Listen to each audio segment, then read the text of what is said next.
اللهم صل على محمد وآل محمد.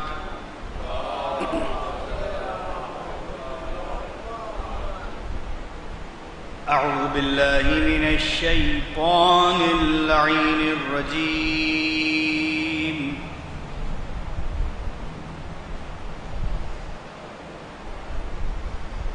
بسم الله الرحمن الرحيم.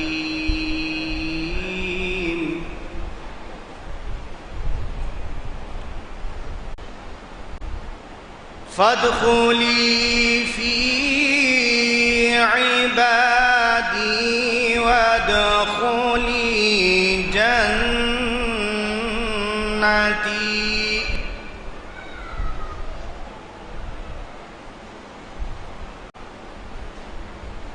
يا أيتها النفس المطمئنة ارجعي إلى ربك راضية مرضية.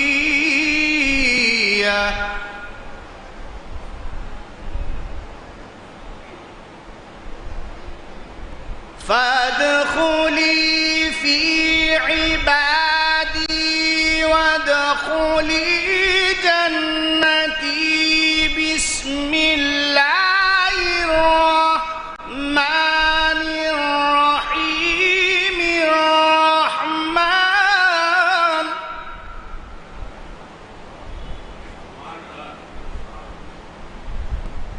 علم القرآن. خلق الإنسان.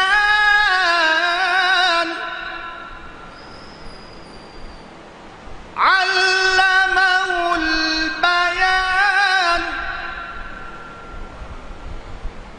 الشمس والقمر بحسبان والنجم والشجر يسجدان.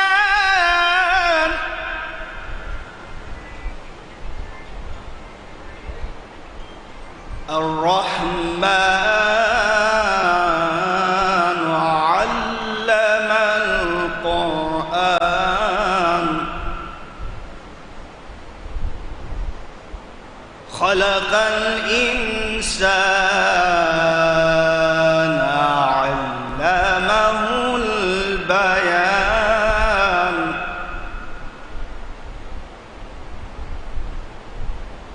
الشمس والقمر بحسبان والنجم والشجر يسجدان.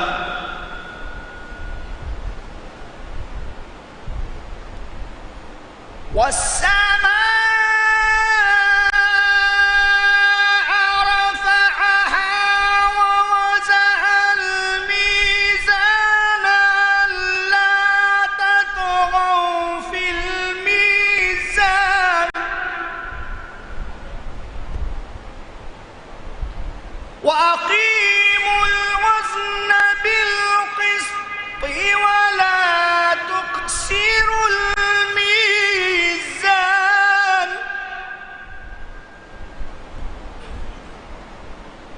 والأرض وزعها للأنام فيها فاكهة والنخل ذات الأكمام والحب ذو العصف والريحان. فبأي آلاء ربكما تكذبان.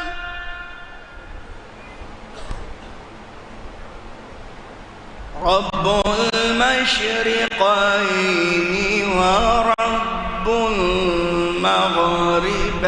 المغربين فبأي آلاء ربكما تكذبان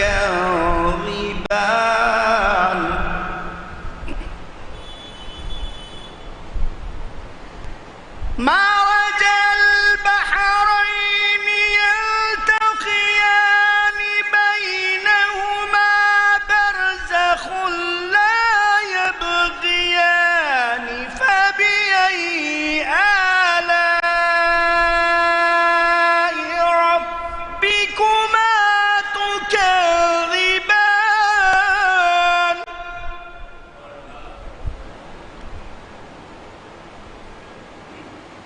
يخرج منهما اللؤلؤ والمرجان فبأي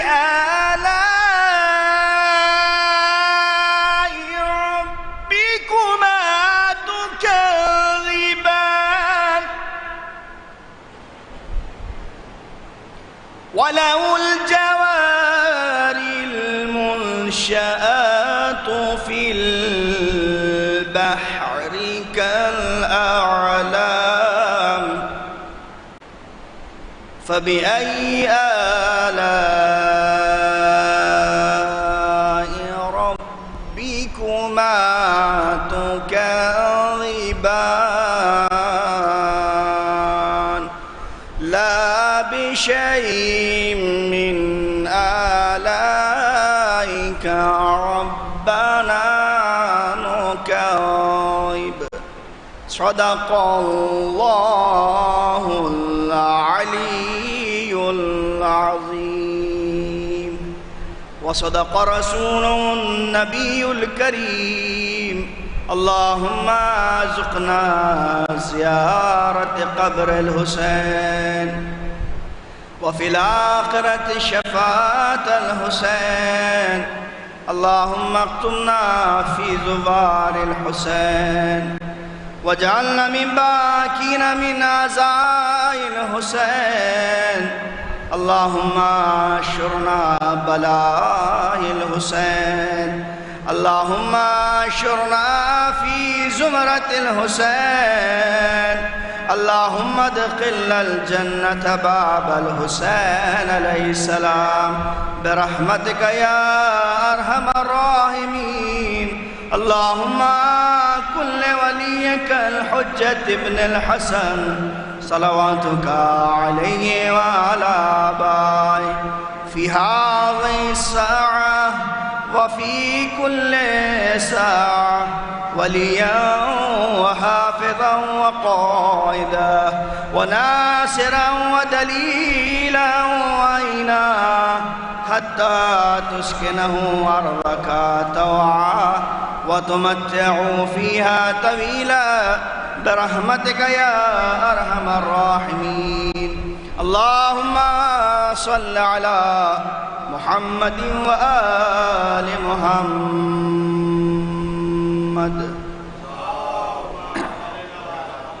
میں نہایت ادب و احترام کے ساتھ گزارش گزار ہوں مہمان مدعان اہل بیت علی جناب مہندی رضا صاحب المعروف مہندی بابا سے تشریف لائیں اور بارگاہ مولا میں خراج عقیدت پیش کریں بابا سے بلند نعرہ صلوات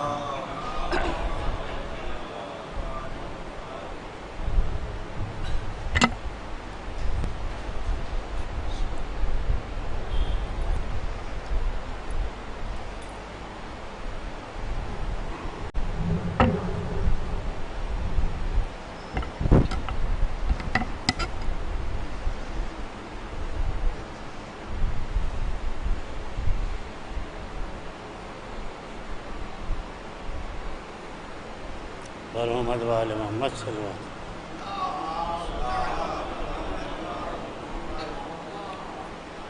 وسلم ایک مطلع چند شعر حاضر کر رہا ہوں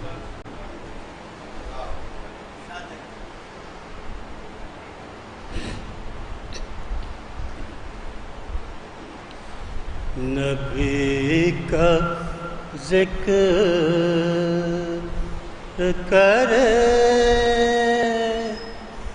ذکر مرتضی نہ کرے نبی کا ذکر کرے ذکر مرتضی نہ کرے میرے دہن میں ہو ایسی زبان خدا نہ کرے میرے دہن میں ہو ایسی زبان خدا نہ کرے نبی کا ذکر کرے ذکر مرتضی نہ کرے یہ شعر حاضر کر رہا ہوں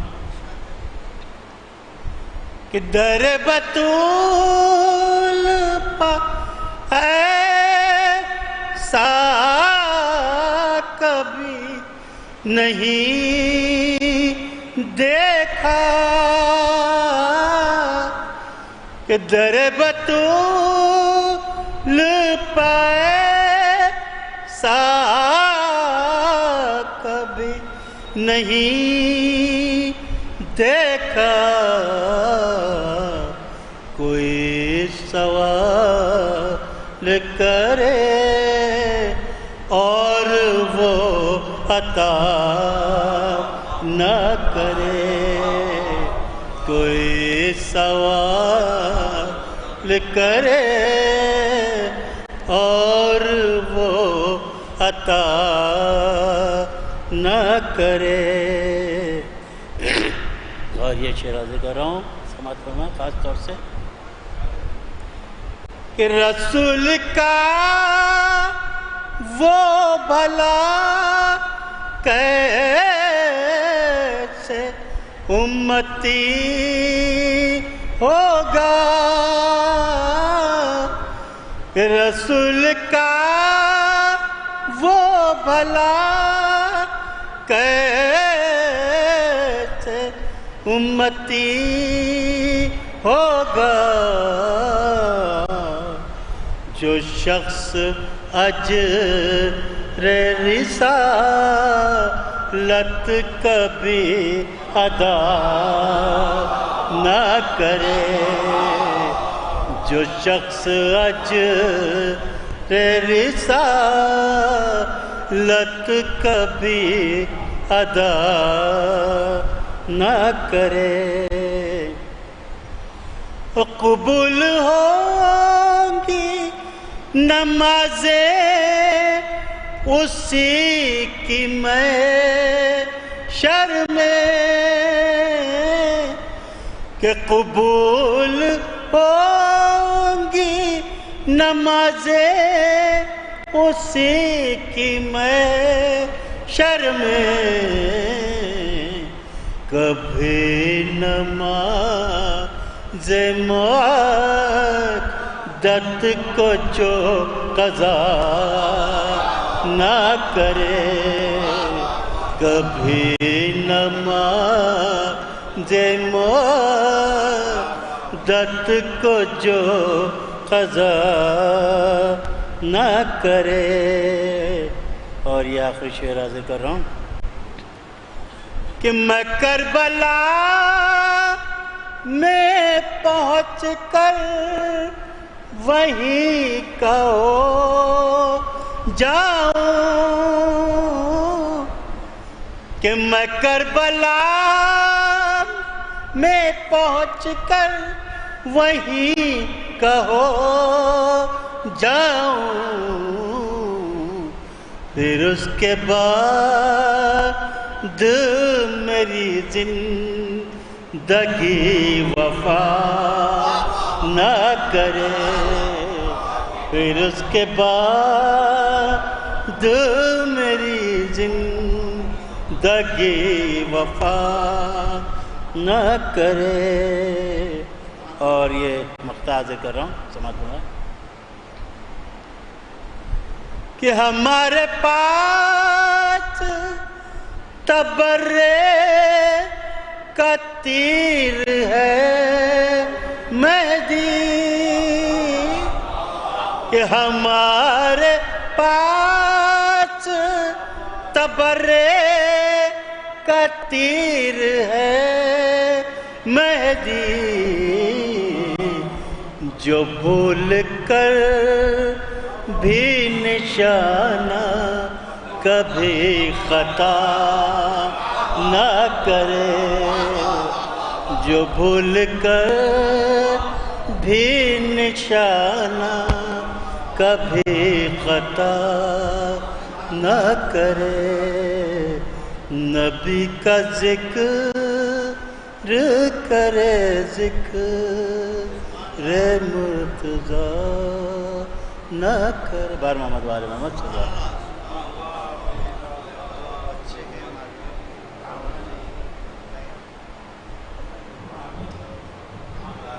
ہمارے بزرگ جناب مہندی رضا صاحب بارگاہ مولا میں اپنا جانا کام اور عقائد و مبنی کلام پیش ہمارے تھے. جو حضرات صحن میں استاد ہیں ان سے گزارش ہے کہ حال میں تشریف لے آئیں.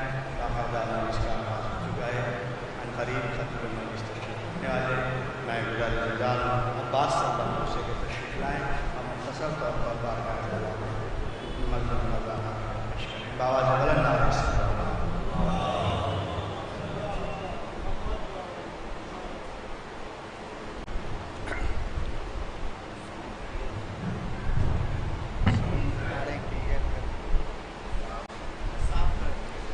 سے کرتی تھی رو رو کے صغرا، ساتھ لیتے چلو مجھ کو بابا، بن تمہارے رہوں گی نہ زندہ، ساتھ لیتے چلو مجھ کو بابا. ہے مدینے کی ویران گلیاں،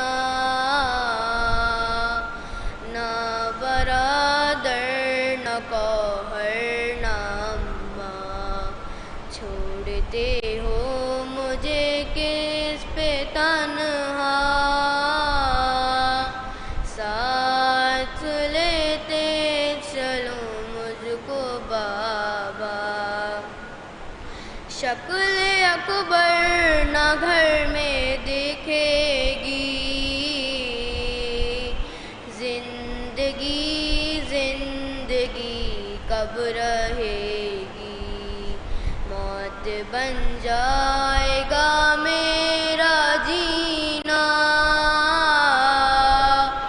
ساتھ لیتے چلو مجھ کو بابا. ہے بقیے میں چھائی اداسی، آپ کے ساتھ جاتی ہے دادی، کب رہنے کے قابل مدینہ، ساتھ لیتے چلو مجھ کو بابا. گر میسر نہ کوئی ہے میں مل، غم نہیں ہے چلوں گی میں پیدل، تم سے کرتی یہ بیٹی ہے وعدہ، ساتھ لیتے چلو مجھ کو بابا. عرض کرتی تھی رو رو کے صغرا، ساتھ لیتے چلو مجھ کو بابا.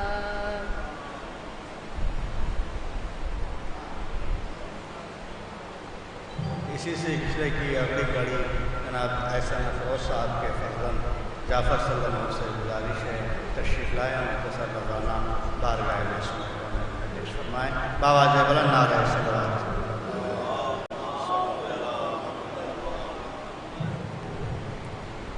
درود بھیجے بر محمد والے محمد. کیا جو آگ پا ماتم خلیل حق کی قسم.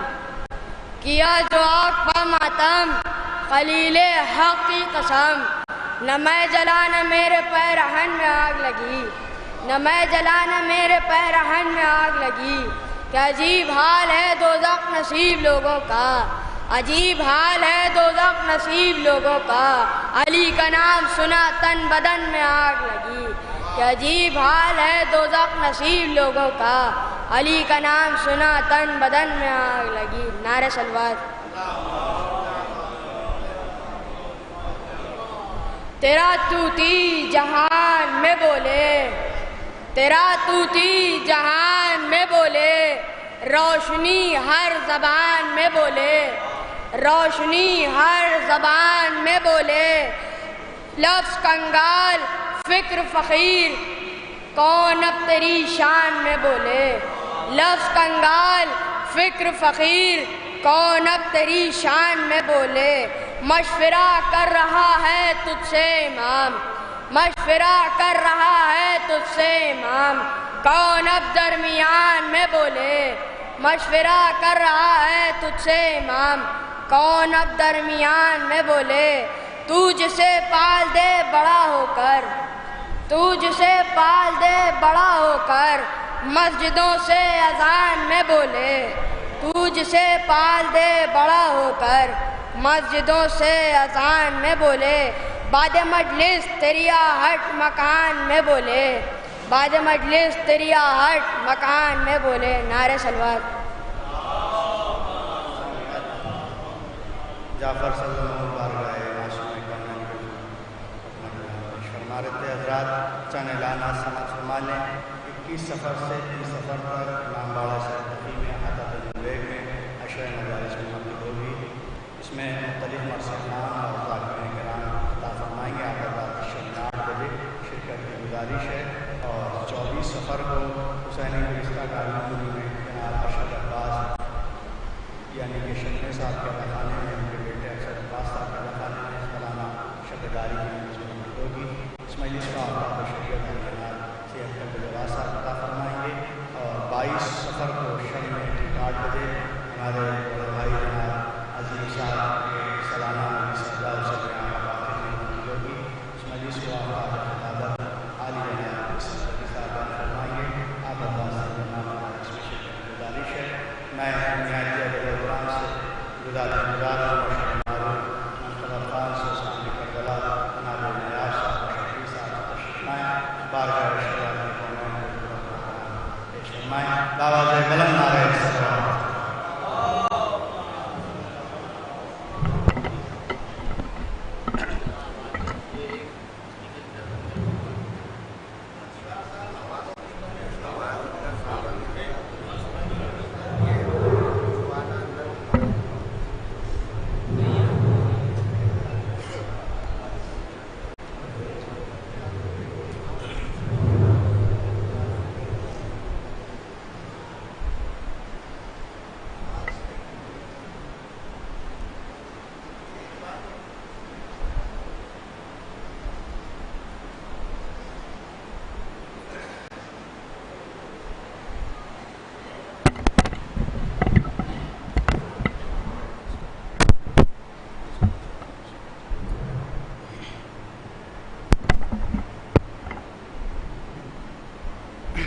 سلوات بھیجیے بر محمد والے.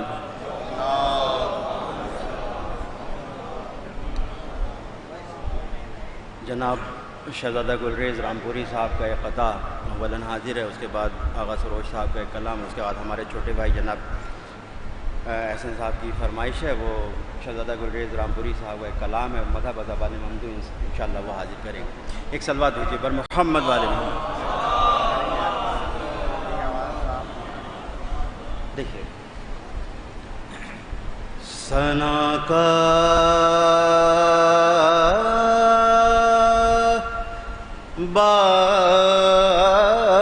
باب کھولا جا رہا ہے، ثنا کا باب کھولا جا رہا ہے،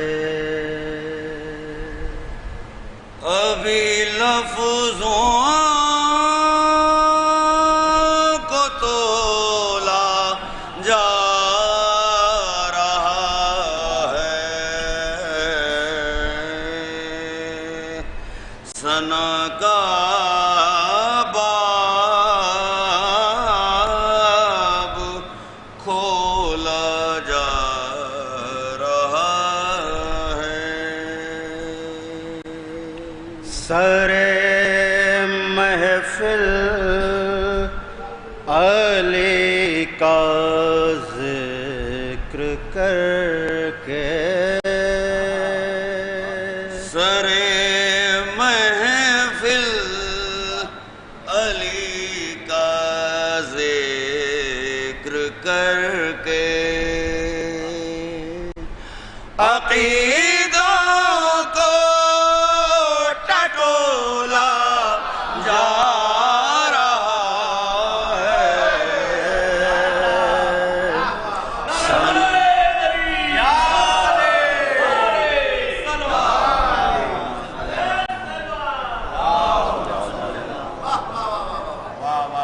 جناب افتخار عارف صاحب کا بھی ایک مطلع اور ایک شعر، نہ مال و زر ہے نہ جا ہو، حشم ہمارا ہے، نہ مال و زر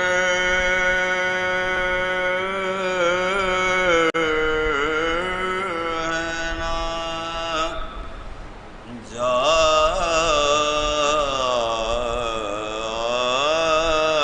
ہو، حشم ہمارا ہے، مگر خدا کی عطا ہے، قلم ہمارا ہے،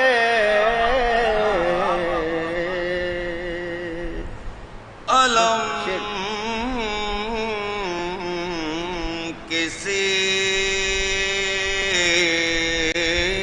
نے کسی کو دیا تھا خیبر میں،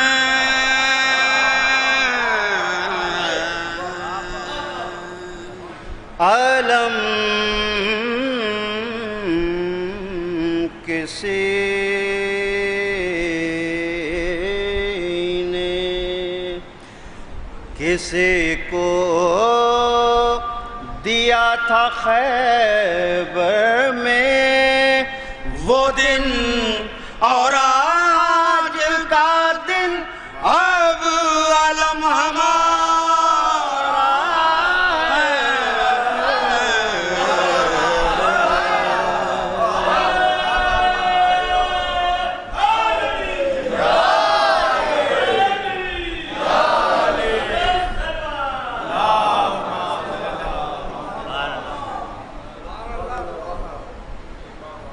ایک صلوات بھیجیے پر محمد والے میں۔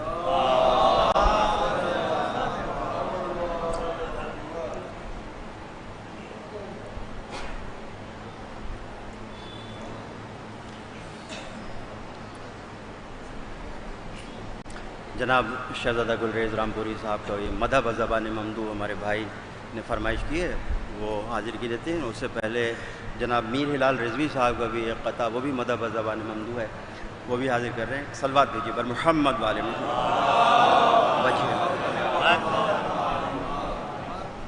وجہ معبود ہوں اسلام کا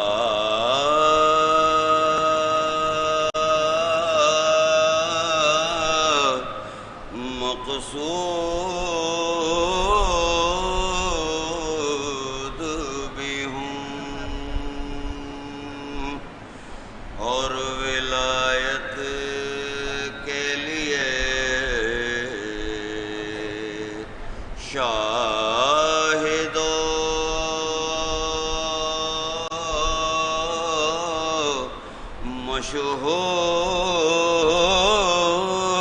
مشہود بھی ہوں۔ عقل انسان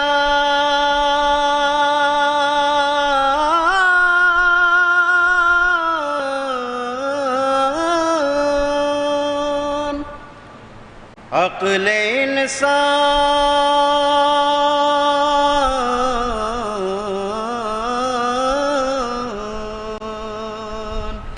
عقل انسان کے بس میں کہاں مجھ کو سمجھے،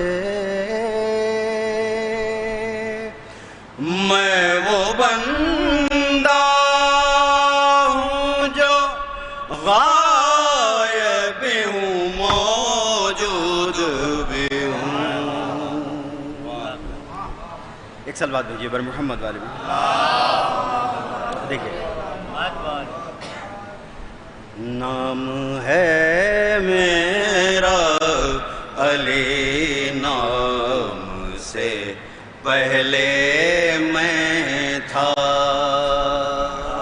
نام ہے میرا علی، نام سے پہلے میں تھا، نور کی شکل میں اجسام سے پہلے میں تھا، نام ہے میرا علی، نام سے پہلے میں تھا، میرے ان ہاتھوں نے آدم کو دیا ہے پے کر،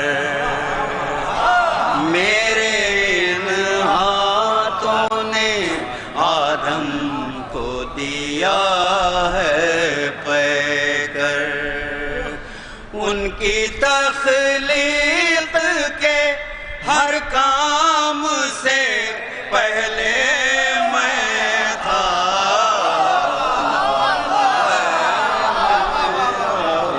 علی نام سے پہلے میں، نام ہے میرا علی، نام سے پہلے میں تھا، میں نے ترتیب دیا ہے یہ نظام شمسی، میں نے ترتیب دیا ہے یہ نظام شمسی، کن فیاکون کے احکام سے پہلے میں تھا، نام ہے میرا علی، نام سے پہلے میں تھا، کہکشانے میری نقش کفے پاک غبار، کہکشانے میری نقش کفے پاک غبار، آسمانوں کے بھی اجرام سے پہلے میں تھا، نام ہے میرا علی، نام سے پہلے میں تھا، میں نے آتش آتش نمرود کو گلزار کیا، میں نے ہی آتش نمرود کو گلزار کیا، آگ میں منظر گلفام سے پہلے میں تھا، نام ہے میرا علی، نام سے پہلے میں تھا، کشتی نوح بھی طوفان سے نکالی میں نے، کشتی نوح بھی طوفان سے نکالی میں نے، تندی سیل کے ہنگام سے پہلے میں تھا، نام ہے میرا علی، نام سے پہلے میں تھا۔ اب یہاں سے دو شعر خاص طور سے سماعت فرمائیے۔ میری تیغ نے مرحب کو کیا ہے فنار، میری تیغ نے مرحب کو کیا ہے فنار، ذہن میں اس کے بھی انجام سے پہلے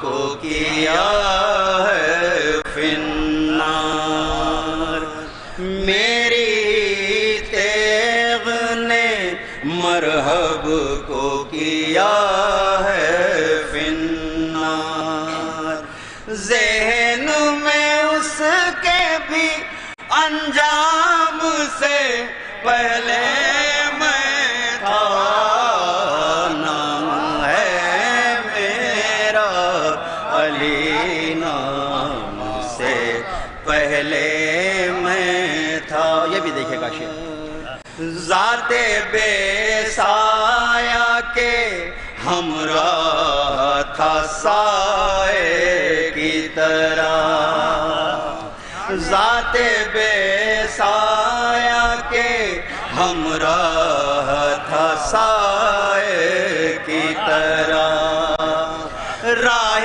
معراج میں ہر گام سے پہلے میں تھا،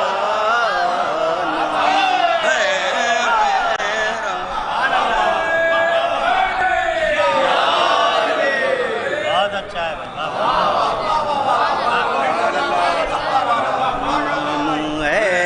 میرا علی، نام سے پہلے میں تھا، ذات بے سایہ کے ہمراہ تھا سائے کی طرح، ذات بے سایہ کے ہمراہ تھا سائے کی طرح، راہ معراج میں ہر گام سے پہلے میں تھا، نام ہے میرا علی، نام سے پہلے میں تھا۔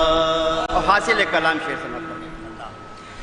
مصطفیٰ لائے تھے اللہ کے گھر سے مجھ کو، مصطفیٰ لائے تھے اللہ کے گھر سے مجھ کو، مصطفیٰ لائے تھے اللہ کے گھر سے مجھ کو، ان کی آغوش میں اسلام سے پہلے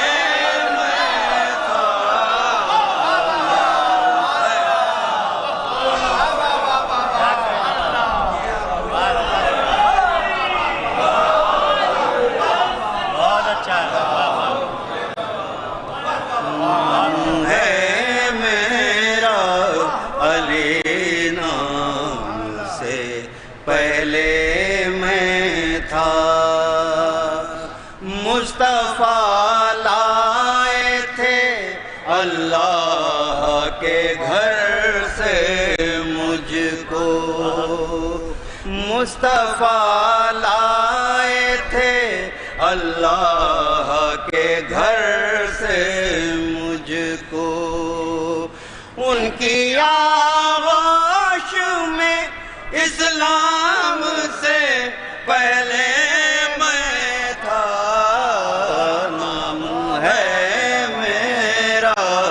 علی نام سے پہلے میں تھا۔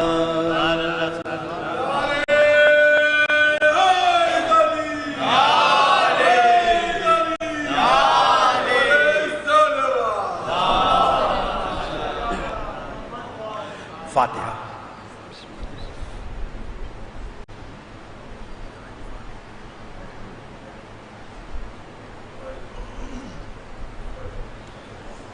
قید سے چھٹ کر شے کی لحد پر اہل حرم جب آئے ہیں، قید سے چھٹ کر شے کی لحد پر اہل حرم جب آئے ہیں، آہو بکا کی آوازوں سے دونوں جہاں تھر آئے ہیں، قید سے چھٹ کر شے کی لحد پر اہل حرم جب آئے ہیں، خود کو گرایا ناقے سے اور زینب نے یہ نوحہ پڑھا، گرایا ناقے سے اور زینب نے یہ نوحہ پڑھا، اے میرے بھائی پشت ہے زخمی اتنے درے کھائے قید سے چھٹ کر شے کی لحد پر اہل حرم جب آئے ہیں، ہاتھ پسے گردن سے بندھے تھے گود کے پالے چھوٹ گئے، ہاتھ پسے گردن سے بندھے تھے گود کے پالے چھوٹ گئے،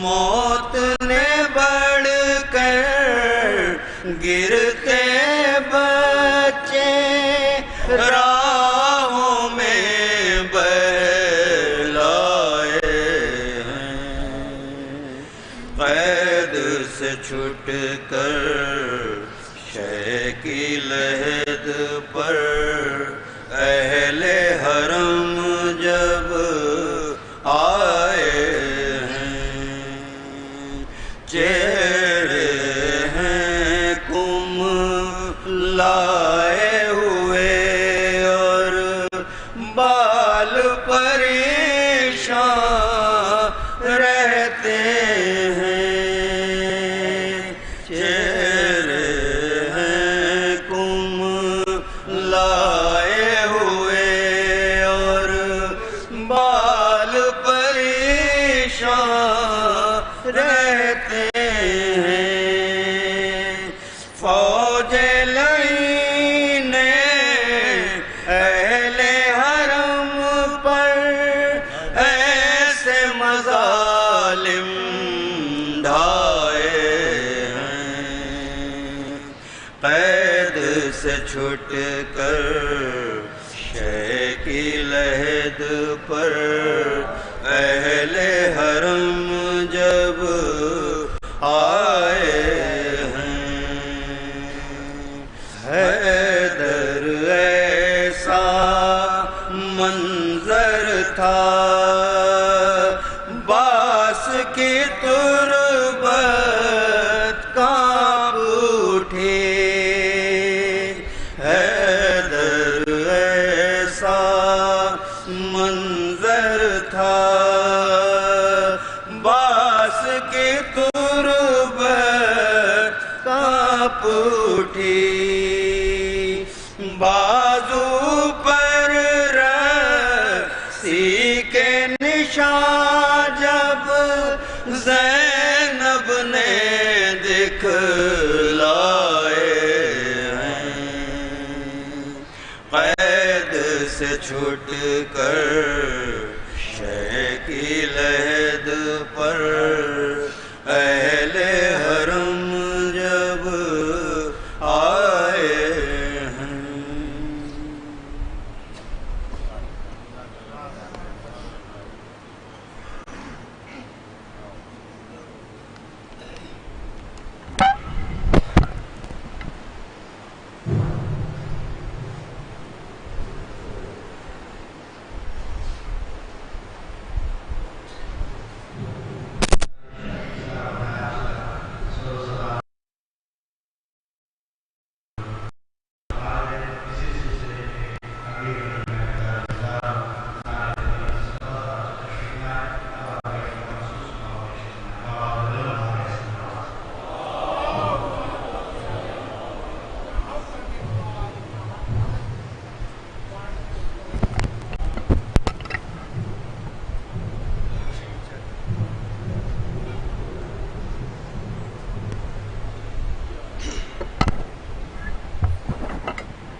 ایک سلوات بھیجیے آپ حضرات، اس کا قوم کی چل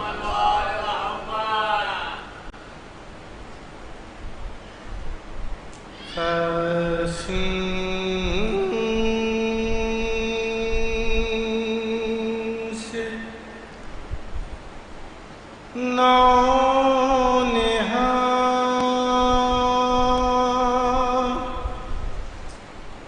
گلے تر کا فاتحہ،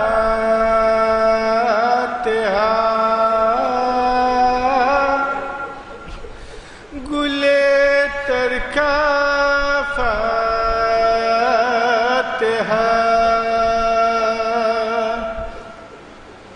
سجاد دے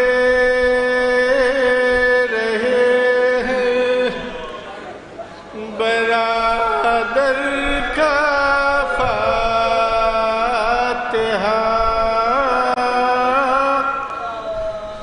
برادر کا فاتحہ، ارے غشیا گیا رباب کو زندان شام میں،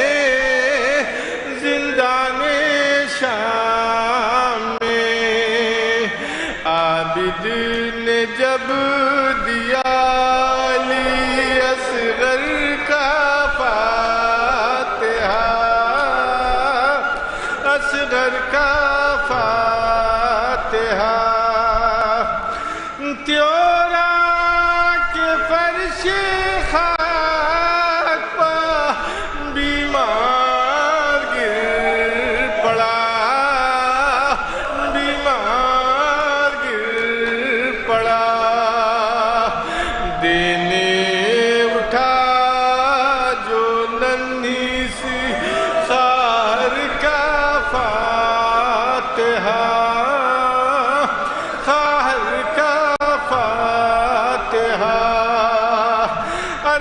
مولا کو یاد آ گئے شان کٹے ہوئے، شان کٹے ہوئے، جب دے رہے تھے شیخ برادر کا فاتحہ، برادر کا فاتحہ، کیسا یہ امتحان تھا سجاد کے لیے، سجاد کے لیے، زینب کے روبرو صفدر کا فاتحہ، صفدر کا فاتحہ، ارے گر روٹیاں تھی خشک تو پانی بھی گرم تھا، پانی بھی گرم تھا، اس شان سے ہوا تھا 72 کا فاتحہ، 72 کا فاتحہ، اس شان سے ہوا تھا 72 کا فاتحہ، 72 کا فاتحہ، عابد نے کس طرح سے دیا کیا کہے فرید، ارے کیا کہے فرید، عابد نے کس طرح سے دیا کیا کہے فرید، ارے کیا کہے فرید، لیلا کے سامنے علی اکبر کا فاتحہ، اکبر کا فاتحہ، قاسم سے نونہاں گلے تر کا فاتحہ، گلے تر کا فاتحہ، سجاد دے رہے ہیں برادر کا فاتحہ، برادر کا فاتحہ۔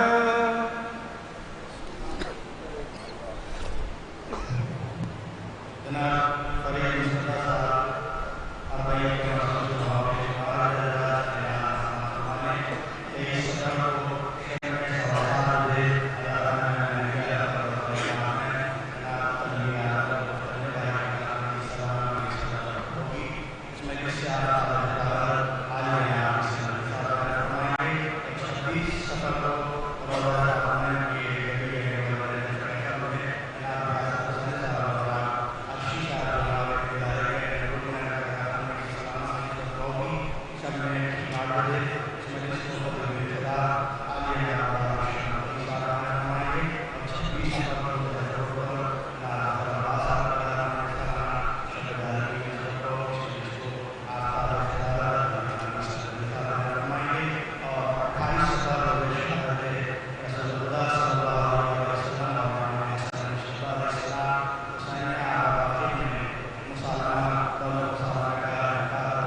آپ حضرات سے گزارش ہے کہ ایک دو اعلانات سماعت فرما لیں کہ پہلا اعلان یہ ہے کہ قدیم مجلس اعضاء و شب بیداری 23 صفر المظفر دوشنبے کو پابندی وقت کے ساتھ امام باڑہ مہدیہ عقب روضہ کاظمین میں منعقد ہوگی. شب میں 8 بجے آپ حضرات سے گزارش ہے کہ اس مجلس میں شرکت فرمائیں. اور 23 صفر ہی کو اندرون امام باڑہ آغا ابو صاحب مرحوم میں 4 بجے سپہر میں عالی جناب مولانا مرتضیٰ ناصر سعید اباقاتی صاحب قبلہ خطاب فرمائیں گے. آپ حضرات سے گزارش ہے کہ ان مجالس میں شرکت فرمائیں. اور دوسرا اعلان یہ ہے کہ شاہ نجف کے برابر ایک زیارت گاہ ہے جو قدم رسول کے نام سے جانی جاتی ہے. بہرحال لاپرواہی کی وجہ سے ٹرسٹ کی بہت ہی خستہ حال ہے اور وہاں زائرین بھی نہیں جاتے. میں سمجھتا ہوں کہ اگر ہم کچھ نہیں کر سکتے تو کم سے کم زیارت کے لیے جا تو سکتے ہیں. اور میں بار بار آپ حضرات سے گزارش کرتا ہوں کہ ان مقامات پر زیارت کے لیے ضرور جائیں. اور یہاں کوئی پروگرام نہیں ہوتا، شب عاشور کے علاوہ لوگ نہیں آتے. ہمارے رضا امام صاحب اور ان کے ساتھیوں نے 28 صفر کو ایک مجلس اعضاء کا اہتمام کیا ہے بمقام روضہ قدم رسول اندرون امام باڑہ شاہ نجف لکھنؤ میں. شب میں دن میں 1 بجے سنیچر کا روز ہوگا، دن میں 1 بجے مجلس ہوگی. اور اس مجلس پہ مولانا سید محمد عسکری صاحب قبلہ خطاب فرمائیں گے. آپ حضرات سے گزارش ہے کہ اس پہ شرکت فرمائیں. اور کل شب میں بلکہ بعد نماز مغربین ہم آپ کے محلے میں لئیق صاحب کے مکان پر ایک مختصر سی مجلس اعضاء منعقد ہوگی اور اس کے بعد علم اٹھے گا اور انشاءاللہ ہم ہی اس میں ذکر کا شرف حاصل کریں گے. آپ حضرات سے گزارش ہے کہ اس مجلس میں بھی شرکت فرمائیں. فاتحہ. الحمدللہ رب العالمین الرحمن الرحیم اهدنا الصراط المستقيم صراط الذين أنعمت عليهم غير المغضوب عليهم ولا الضالين.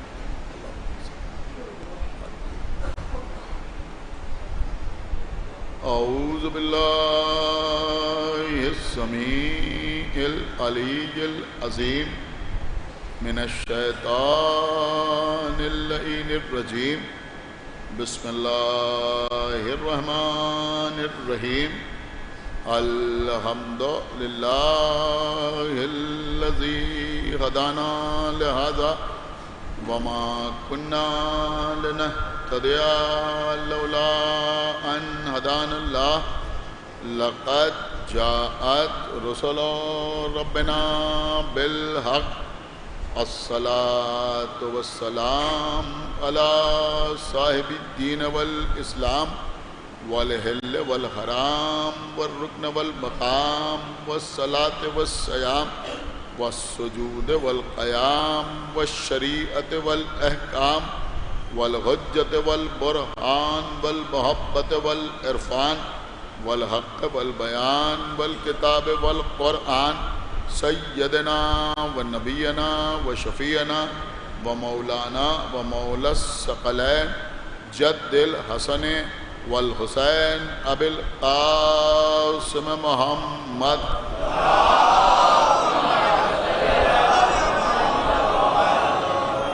وعلى اہل بیتہ الطیبین الطاہرین المعصومین المظلومین المنتخبین المنتجبین الذین اذهب اللہ عنہم الرجس وطہرہم تطہیرا.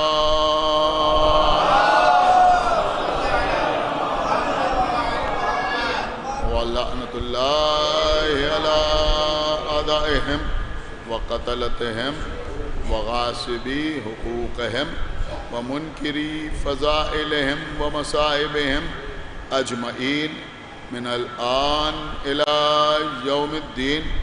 اما بعد فقد قال اللہ سبحانہ تبارک و تعالی فی کتابہ المجید وفرقانہ الحمید وقولہ الحق بسم اللہ الرحمن الرحیم ولا تلبسوا الحق بالباطل وتکتموا الحق وانتم تعلمون. صلوات.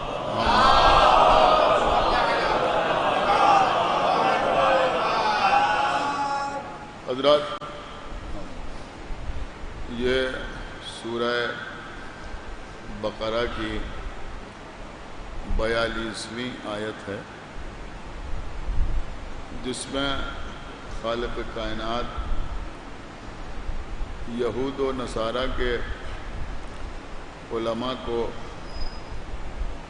ان کے مخصوص رویے کے رد عمل میں یہ تنبیہ فرما رہا ہے کہ حق کو باطل کے ساتھ مخلوط نہ کرو. وَتَكْتُمُوا الْحَقَّ وَأَنْتُمْ تَعْلَمُونَ، اور حق کو چھپاؤ نہیں اگر تم جانتے ہو. بے شک یہ آیت ایک خاص پس منظر میں نازل ہوئی، کیونکہ یہود و نصارہ کے علماء جو زبور و تورات و انجیل کے علماء تھے، انہوں نے اپنی کتابوں میں یہ پڑھا تھا کہ اس زمانے میں ایک نبی مبعوث ہوگا. اس نبی کا نام بھی جانتے تھے، اس کے خاندان کے بارے میں بھی پڑھا تھا، اس کے اوصاف کے بارے میں بھی کتابوں میں دیکھ چکے تھے، اور اکثر یہ سب کچھ اپنے افراد کے سامنے بیان بھی کرتے تھے. لیکن جب پیغمبر نے اعلان نبوت فرمایا تو یہ لوگ پہچان تو گئے کہ یہی نبی ہیں جن کا ذکر ہماری کتابوں میں ہے، مگر کیونکہ ان لوگوں کو حکومت کی طرف سے وظیفے ملتے تھے، عوام کی طرف سے نذرانے ملتے تھے، تو ان کی سمجھ میں آیا کہ اگر ہماری قوم نے محمد کا کلمہ پڑھ لیا تو ہمارے وظیفوں کا کیا ہوگا، ہمارے نذرانوں کا کیا ہوگا. لہذا انہوں نے حق میں باطل کو مخلوط کرنا شروع کیا، اور ان آیات کی جو پرانی کتابوں کی آیات تھیں ان کی من مانی تعویل کرنے لگے، اور یہ کہنے لگے کہ اس سے مراد یہ نہیں ہے بلکہ کوئی اور ہے، اس سے مراد ان کی ذات نہیں ہے کسی اور کی ذات ہے. تو اللہ نے ان کی تنبیہ کے لیے ایک صلوات پڑھے مر محمد وعلیہ.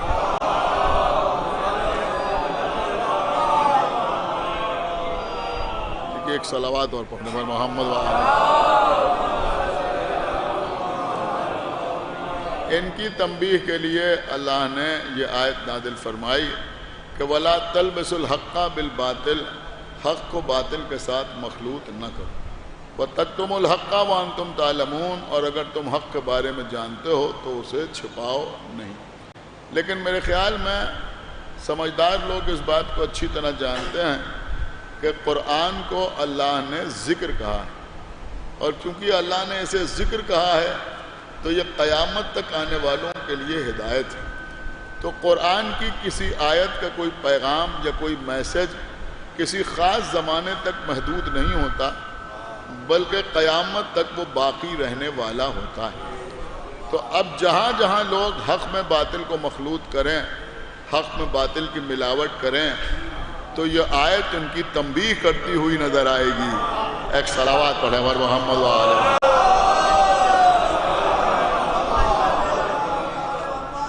اس طرف آواز آ رہی ہے، جب فرید صاحب پڑھ رہے تھے تو بالکل نہیں آ رہی تھی. آ رہی آواز؟ نہیں آ رہی نا؟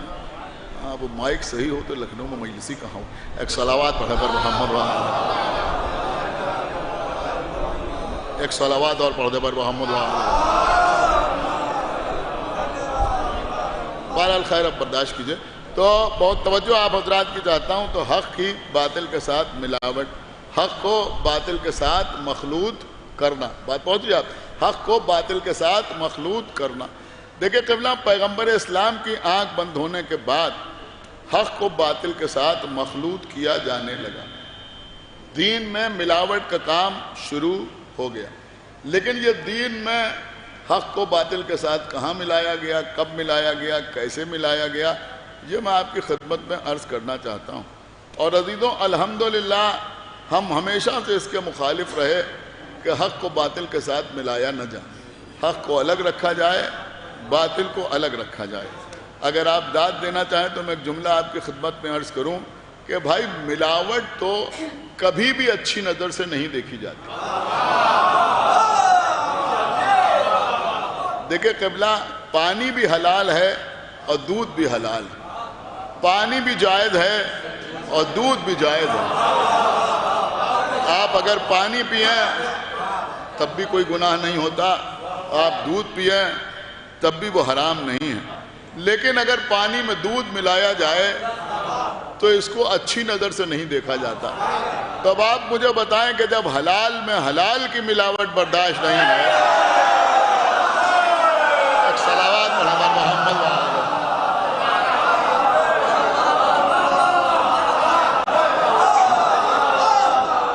ایک صلوات اور پڑھتے پر محمد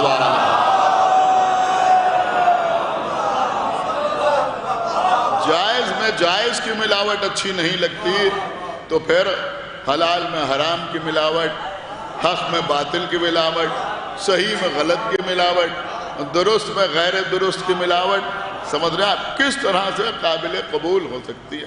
لیکن میں اب یہ بھی آپ کی خدمت میں عرض کروں کہ یہ دودھ میں پانی کی ملاوٹ کیوں اچھی نہیں لگتی. ماشاءاللہ آج سبیلیں لگی ہوئی تھیں، سمجھ رہے ہیں، ناظم صاحب کے امباڑے سے لے کر تال کٹورے تک ہر طرف سبیل، جس راستے سے جائیے سبیلیں ہیں. شربت پلایا جا رہا ہے تو جہاں سارے شربت ہوتے ہیں وہیں دودھ کا شربت بھی بنتا ہے. دیکھیں میری بات سمجھیے تو میں عرض کر رہا ہوں، ہمارے عزا خانوں میں بنتا ہے. آج محرم کو دودھ کا شربت بنا کے رکھا جاتا ہے، بہت توجہ، تو اس کے اوپر نظر ہوتی ہے. ابھی میں آپ کی خدمت میں عرض کر رہا ہوں کہ دودھ میں پانی کی ملاوٹ اچھی نہیں سمجھی جاتی، تو پھر یہ جو شربت بن رہا ہے اس کو کیا کہا جائے گا؟ تو جواب دیا جائے گا کہ صاحب دودھ کا جب شربت بنتا ہے، جب کہا جاتا ہے دودھ کا شربت، تو وہ اس وقت تک بنتا ہی نہیں جب تک دودھ میں پانی کو شامل نہ کیا جائے. کیا سننا ہے آپ ہیں؟ دودھ میں پانی کو شامل کیا جاتا ہے تبھی کہا جاتا ہے دودھ کا شربت. سمجھ رہے ہیں؟ اگر خالص دودھ ہو تو اسے دودھ کہا جاتا ہے، اسے دودھ کا شربت نہیں کہا جاتا. شربت کب کہا جاتا ہے؟ ایک صلوات پڑھتے پر محمد شربت تبھی کہا جاتا ہے جب اس میں پانی کی آمیزش ہو، اس میں پانی کو شامل کیا جائے، شکر ڈالی جائے، برف ڈالی جائے، تو انہوں نے کہا یہ دودھ کا شربت ہے. اب کوئی دودھ کا شربت بناتا ہے تو کوئی نہیں کہتا کہ آپ نے دودھ میں پانی کیوں ملایا. لیکن جب دودھ بیچنے والا دودھ میں پانی ملاتا ہے تو لوگ کہتے ہیں تم دودھ میں پانی کیوں ملاتے ہو. میں نے کہا بھائی شربت کی بات اور ہے، اس کی بات اور ہے، کیوں الگ ہے؟ کہ بات یہ ہے، آپ میری طرف دیکھیں بھائی، ادھر دیکھنے سے کچھ نہیں ہوگا. ایک صلوات پڑھے پر محمد تو اگر آپ ان سے پوچھیں کہ بھائی تم ان کو کیوں کہہ رہے ہو، اس کو کیوں نہیں کہتے، میں کہا بھائی یہ تو دودھ کا شربت ہے، ٹھیک ہے، وہ کہہ کے دیا جا رہا ہے کہ یہ دودھ کا شربت ہے. لیکن وہاں پر اعتراض اس لیے ہوتا ہے کہ دودھ میں جب پانی ملایا جاتا ہے تو اسے پانی کی قیمت پر نہیں بیچا جاتا، دودھ کہہ کے بیچا جاتا.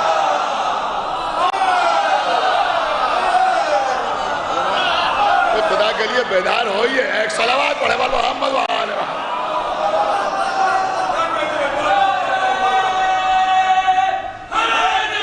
اسے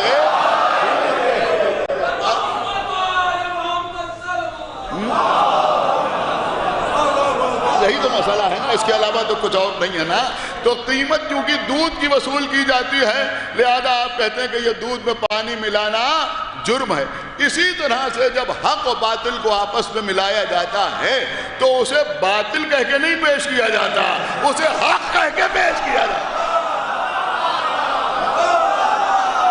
ایک صلوات پڑھے محمد وآل محمد. لیکن قبلہ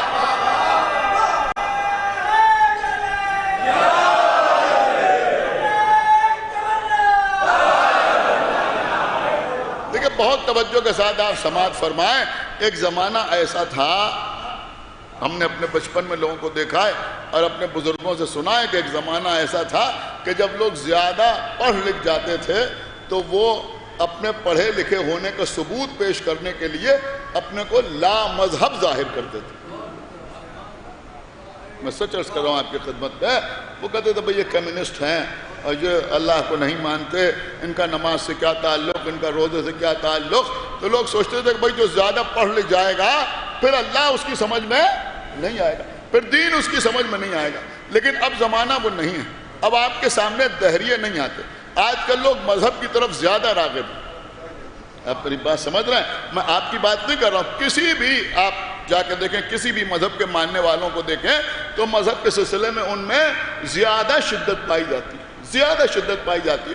ہر آدمی چاہتا ہے کہ مذہب کے نام پر کوئی نہ کوئی کام انجام دے. ہر آدمی چاہتا ہے. ہمارے یہاں بھی آپ دیکھیں کہ اداروں پر ادارے بنتے جا رہے ہیں, انجمنوں پر انجمنیں بنتی چلی جا رہی ہیں. یہ فلاحی کام کر رہے ہیں, وہ بیواؤں کی مدد کر رہے ہیں, وہ یتیموں کی سرپرستی کر رہے ہیں. اب اللہ نے کچھ لوگوں کا رزق بیواؤں اور یتیموں کے وسیلے سے لکھ دیا ہے. ایک صلوات پڑھنے پر محمد, ایک صلوات اور پڑھنے پر محمد وآل محمد. کیا کیا جائے؟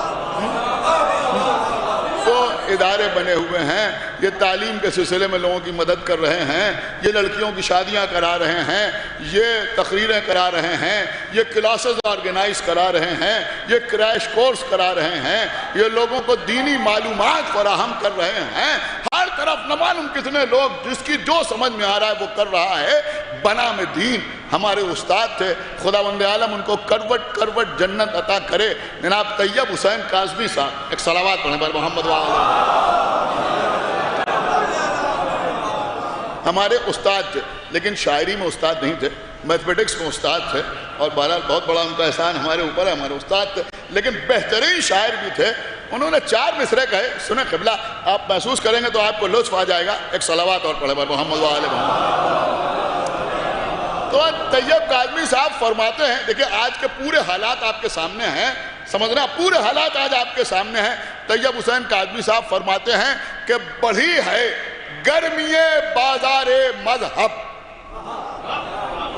قسم خدا کی کمال کر دیا ہوں. دیکھیں شاعری اسے کہتے ہیں. وہ فرماتے ہیں بڑھی ہے گرمی بازار مذہب. سنا, گرمی بازار مذہب, دکانوں میں سجاوٹ ہو رہی ہے. سنیں قبلہ, اب میرے خیال میں آخری آدمی کو جو باہر بیٹھے کوئی خاموش نہ رہے گا. وہ فرماتے ہیں بڑھی ہے گرمی بازار مذہب, دکانوں میں سجاوٹ ہو رہی ہے. خریداروں ذرا ہوشیار رہنا, عقیدوں میں ملاوٹ ہو رہی ہے.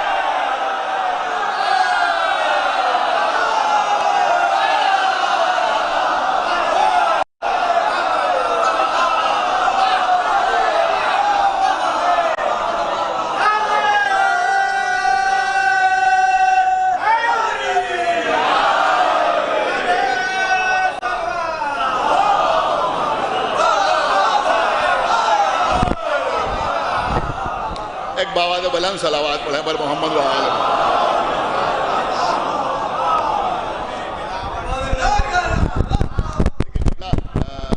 میرے خیال میں تقریباً 20 سال پہلے میں نے یہ مجلس پڑھی ہوگی, اور اس کے بعد ہم ہی نے اکثر وعدے لیے اس مجلس کے ذاکرین سے. کرار مولائی بھی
ملاوٹ ہوئی کیسے، نئے نئے عقیدے کیسے ایجاد ہوئے؟ دیکھیں قبلہ بات یہ ہے کہ رسول اللہ کی آنکھ بند ہونے کے بعد جن لوگوں کو رسول کے منبر پر بٹھایا گیا، جن کو خلیفہ کہا گیا، جنہوں نے مسلمانوں پر حکومت کی، لوگ فخر کے ساتھ کہتے ہیں انہوں نے روم فتح کر لیا، انہوں نے ایران فتح کر لیا، سمجھ رہے ہیں، انہوں نے شام فتح کر لیا، وہاں تک پہنچ گئے، وہاں تک پہنچ گئے. یہ جو تعریف کی جاتی ہے، ان فتوحات کے نتیجے ہی میں اسلام میں نئے نئے عقیدے داخل ہوئے. آپ سمجھے کیوں؟ اس لیے کہ جو لشکر لڑنے کے لیے جاتے تھے، اس میں جو لوگ جنگ کرنے کے لیے جاتے تھے وہ سپاہی ہوتے تھے، عالم نہیں ہوتے تھے. آپ شاید میری بات سمجھے نہیں، میں کیا عرض کر گیا. وہ سپاہی ہوتے تھے، وہ عالم نہیں ہوتے تھے، تو وہ وہاں جاتے تھے. اب انہوں نے ان کی زمینوں کو فتح کیا اور وہاں کے رہنے والوں نے ان کے ذہنوں کو فتح کیا. آپ نے غور نہیں کیا؟ خدا کے لیے بھائی تھوڑا بیدار ہوئیے. یہ ایک مسلسل موضوع ہے، میں اس پر بھی کافی دیر پڑھ سکتا ہوں، لیکن اس وقت اختصار کے ساتھ عرض کروں گا. تو ہوا یہ کہ انہوں نے ان کے ذہنوں کو فتح کیا، تو یہ ان لوگوں کے نظریات، ان کے عقائد، ان کے افکار، ان کے آراء لے کر مدینے میں آئے، اور پھر ان لوگوں نے ان افکار کو، ان آراء کو، ان عقائد کو، ان نظریات کو اسلام کا جز بنا دیا. میں نے یوں ہی نہیں عرض کیا، میرے پاس اس بات کی دلیل ہے، اور دلیل سنیں گے تو انشاءاللہ آپ خوش ہو جائیں گے کہ بھئی ایران فتح ہوا. اس وقت ایران میں شیعہ نہیں تھے، ایران آتش پرستوں کا ملک تھا. ایران فتح ہوا. جب ایران فتح ہوا تو مال غنیمت میں کچھ لوگ آئے، غلام کی حیثیت سے آئے. جب وہ غلام کی حیثیت سے آئے، کہاں سے آئے؟ ایران سے آئے. دیکھیں کیسے ملاوٹ ہوئی، سنیں کیسے ملاوٹ ہوئی. اب وہ آئے، خلیفہ دوم کے سامنے کھڑے ہوئے. جب کھڑے ہوئے تو ہاتھ باندھ کے کھڑے ہوئے. انہوں نے پوچھا کہ یہ تم ہاتھ کیوں باندھے ہو؟ انہوں نے کہا ہمارے یہاں طریقہ یہ ہے کہ جب ہم بادشاہ کے سامنے جاتے ہیں تو ہاتھ باندھ کے کھڑے ہو جاتے ہیں. انہوں نے کہا اللہ بھی بادشاہ ہے، آج سے ہر نماز میں ہاتھ باندھے جائیں. ایک صلوات پڑھیں بر محمد وآل محمد. میں سمجھتا ہوں کہ یہ ثبوت ہے میری بات. سارے مسلمانوں کے ہاتھ نماز میں بندھوا دی، سب ہاتھ باندھنے لگے. صبح کا وقت ہے، خلیفہ سو رہے ہیں. کیا سنائی میں؟ دیکھیں آج کی زبان میں بچے بھی سمجھ لیں. میرے عرض کرنے کا مقصد یہ ہے کہ عقیدے امپورٹ ہوئے. سنا نہیں آپ نے؟ عقیدے امپورٹ ہوئے، باہر سے عقیدے اسلام میں آئے اور ان کو اسلام کا جز بنایا گیا. ایسا ہی نہیں قبلہ میں پڑھ رہا ہوں. سو رہے ہیں خلیفہ، حبش سے آئی ہوئی کنیز نے، حبش سے، نہیں غور کیا آپ نے؟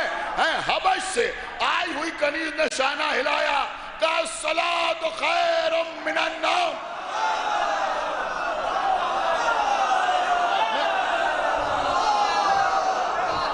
مدینے کی رہنے والی نہیں تھی، حبش سے آئی تھی. اب میں نے غلط تو نہیں کہا کہ امپورٹ ہو رہا ہے مال ادھر سے ادھر. اس نے کہا الصلاۃ خیر من النوم. بات اتنی اچھی لگی، کہا آج سے ہر اذان میں آپ نے الصلاۃ خیر من النوم کہا جائے گا. آج تک مسلمان ہر اذان میں کہہ رہے ہیں الصلاۃ خیر من النوم. لکھنؤ میں مجلس ہو رہی ہے، ہم بھی لکھنؤ کے رہنے والے ہیں. ایک زبان کا جملہ آپ کی خدمت میں عرض کر رہے ہیں. اب آپ وہ لوگ کیا ہماری برابری کریں گے جو کنیزوں والی اذان دیتے ہیں، غلاموں والی آواز.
نعرہ صلوات بر محمد وآلہ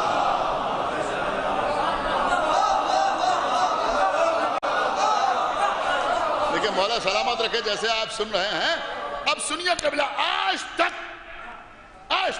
میں اپنے بچوں کو بتا رہا ہوں، یہ الفاظ ہیں، ان کو ہمیشہ آپ اپنے ذہن میں رکھیے.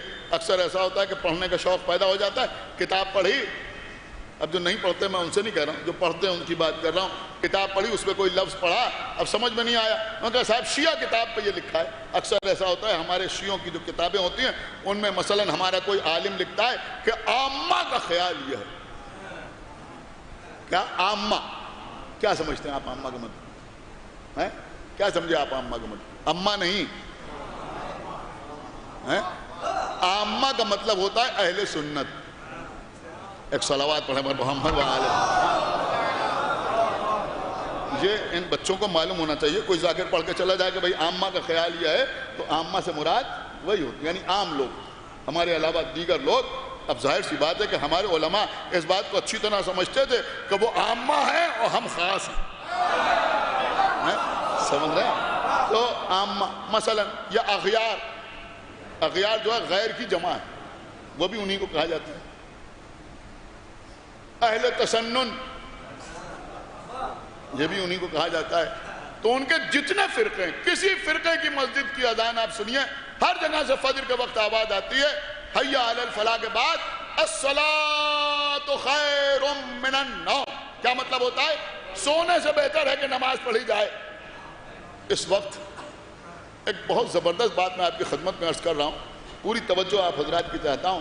دیکھیں قبلہ اس سال ماشاءاللہ شب داریاں خوب ہوئیں، خوب شب داریاں ہوئیں، اور اتنی قدیم انجمنیں ہیں. 150 سال ہو گئے انجمن ناصر الرضا کو، یہاں 50 سال ہو گئے انجمن کو، شہیدان کربلا کو اس کی شب داری ہوئی. تو خوب شب داریاں ہوئیں، اور ماشاءاللہ شب داریاں ہوتی ہیں. امام حسین کے نام پر ہم رات بھر جاگتے ہیں. اب بیچارے بعض لوگ اس میں ہی پریشان ہو جاتے ہیں کہ بھئی شب داری ہوتی ہے اور صبح کی نماز قضا ہو جاتی. اما کسی شب داری میں رات بھر جاگنے کی توفیق ہوئی تمہیں؟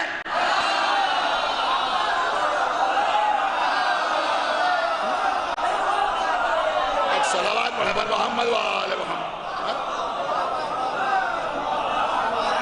ایک باواز بلند صلوات پڑھے پر محمد وآلہ. تم نے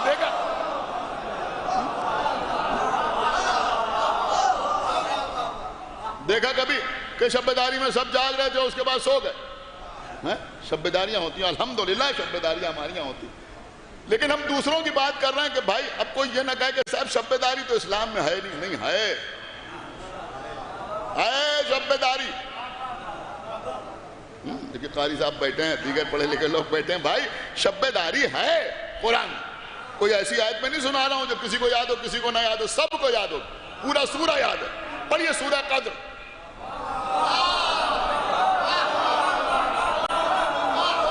دیکھیں میں شب داری ثابت کر رہا ہوں، بہت توجہ ہے. بسم اللہ الرحمن الرحیم. انا انزلناہ فی لیلۃ القدر وما ادراک ما لیلۃ القدر لیلۃ القدر خیر من الف شہر تنزل الملائکۃ والروح فیہا باذن ربہم من کل امر سلام ہی حتی مطلع الفجر. ارے بھائی سنا آپ نے؟ لیل کیسے کہتے ہیں؟ رات کو. فجر کسے کہتے ہیں؟ صبح کو. یہ ہی حتی مطلع الفجر کیا مطلب سمجھے آپ؟ اس کا مطلب یہ ہوا کہ یہ رات سلامتی ہے فجر تک. آپ مجھے بتائیے شب داری ہے یا نہیں؟ شب داری ہے یا نہیں ہے؟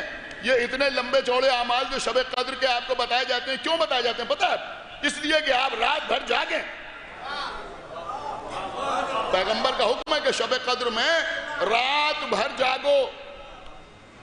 ہاتھ جوڑ کے عرض کر رہا ہوں کہ ان کا بھائی 6 دن کی نمازیں پڑھنا اور جلدی بالکل راجدھانی کی سپیڈ سے پڑھیں اور اس کے بعد 12 بجے سو گئے تو مقصد حاصل نہیں ہو. سمجھ رہے ہیں آپ؟ اگر ٹھیک ہے پڑھ لی تو پھر کچھ اور پڑھیے، لیکن پوری رات جاگنے کا حکم ہے. شب قدر میں جاگنے کا حکم ہے کہ شب قدر میں آپ رات بھر جاگیے. تو یہ شب داری ہے یا نہیں؟ اب کوئی اس شب بیداری سے انکار کرے جو ہم کرتے ہیں تو ٹھیک ہے کرے، لیکن اس شب بیداری سے تو کوئی انکار نہیں کر سکتا نا۔ ہر مسلمان پر لازم ہے کہ وہ شب قدر میں رات بھر جاگے۔ اب وہ کسی بھی رات کو شب قدر سمجھیں، رمضان کی یہ تو معلوم ہے کہ رمضان میں ہے پہلی رات، میں آپ کو نہ معلوم کہاں لے جا رہا ہوں، آپ شاید ادھر متوجہ نہیں ہیں، یا مثلا نیمہ شعبان، نیمہ رمضان 14 و 15 کی درمیانی رات، کچھ اہل تسنن کہتے ہیں یہی شب قدر ہے، کچھ کہتے ہیں آخری عشرہ جو ہے رمضان کا اس میں کوئی رات شب قدر ہے۔ چلیے کوئی بھی رات شب قدر ہو، ہمیں اس سے بحث نہیں ہے کہ کون سی رات شب قدر ہے، کسے آپ شب قدر سمجھتے ہیں، لیکن یہ بات ضرور ہے کہ جس رات کو بھی آپ شب قدر سمجھیں اس میں رات بھر جاگیں، شب بیداری کریں، ماتم نہ کریں۔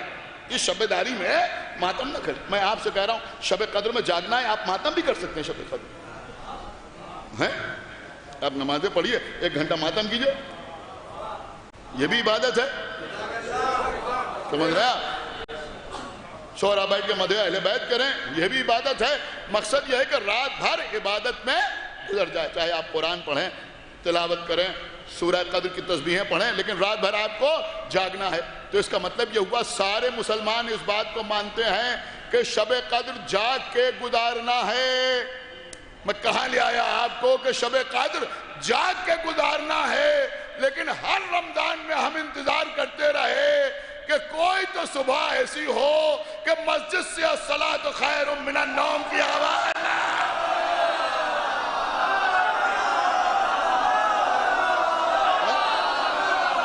کیا سنا آپ نے بھائی؟ ایک صلوات پڑھتے پر محمد وآلہ محمد۔ شاید کچھ لوگ سمجھے نہیں بھائی، ارے بھائی کم سے کم مؤذن کو کسی رات تو یہ بھروسہ ہو کہ آج پوری قوم جاگ رہی ہے، آج کہنے کی ضرورت ہے۔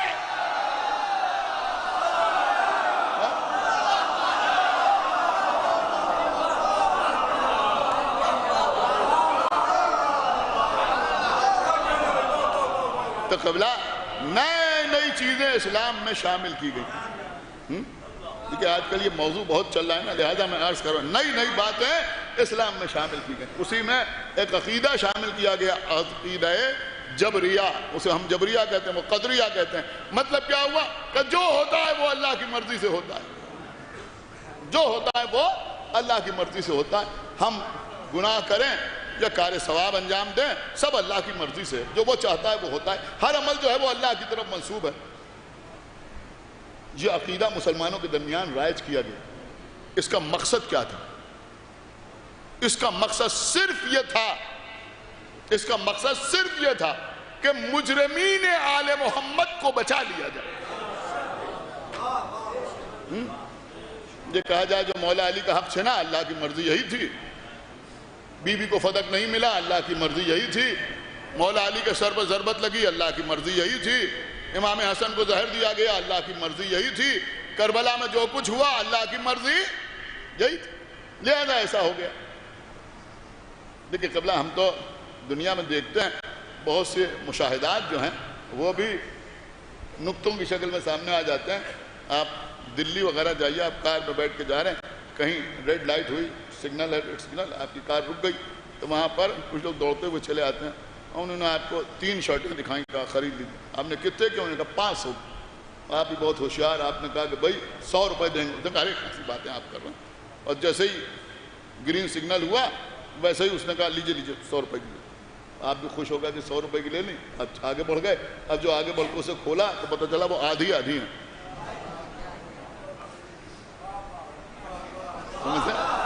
بہت توجہ۔ تو قبلہ کبھی کبھی جب کسی کو خراب مال بیچنا ہوتا ہے تو وہ پیکنگ بہت اچھی کرتے ہیں۔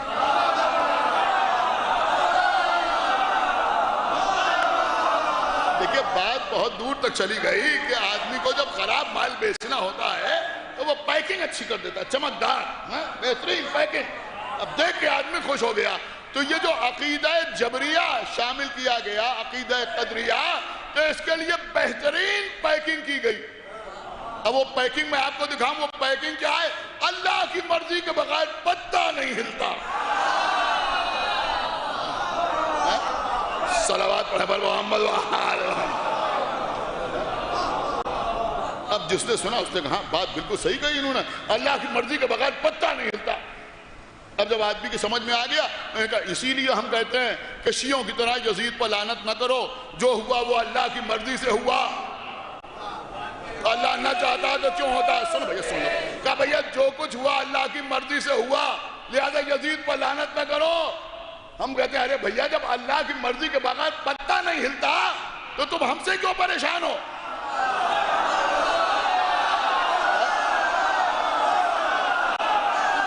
سنا آپ نے؟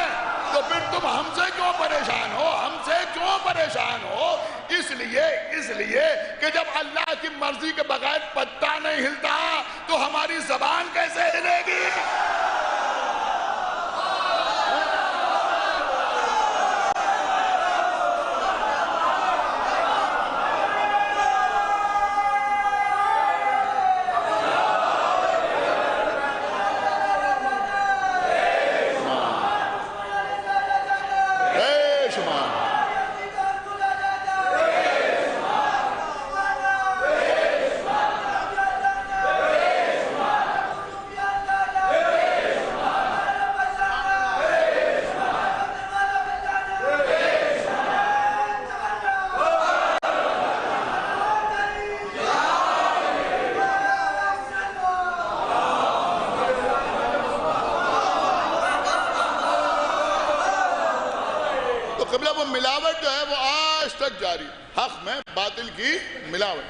یہ ملاوٹ ہی تو ہے، یہ بھی رضی اللہ وہ بھی رضی اللہ، قاتل بھی رضی اللہ مقتول رضی اللہ۔ بہت توجہ کے ساتھ سنیے، اور اللہ کہہ رہا ہے کہ حق کو چھپاؤ نہیں۔ رسول اللہ نے کبھی حق کو چھپایا نہیں۔ کیا سمجھ؟ رسول اللہ نے کبھی حق کو چھپایا نہیں۔ لوگ کہتے ہیں صاحب یہ کیا ہے؟ ارے بھائی اسی کا نام تو تبرہ ہے،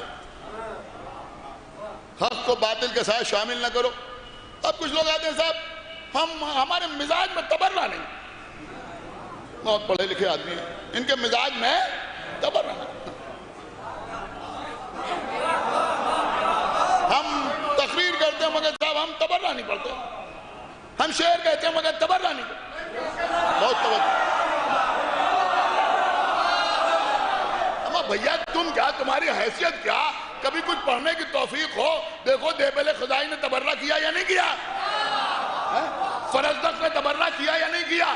اس کا مطلب یہ ہوا کہ تم مدح اہل بیت تو کرنا چاہتے ہو مگر تم دیبل اور فرزدق جیسے نہیں بننا چاہتے، حسان بن ثابت جیسے بننا چاہتے۔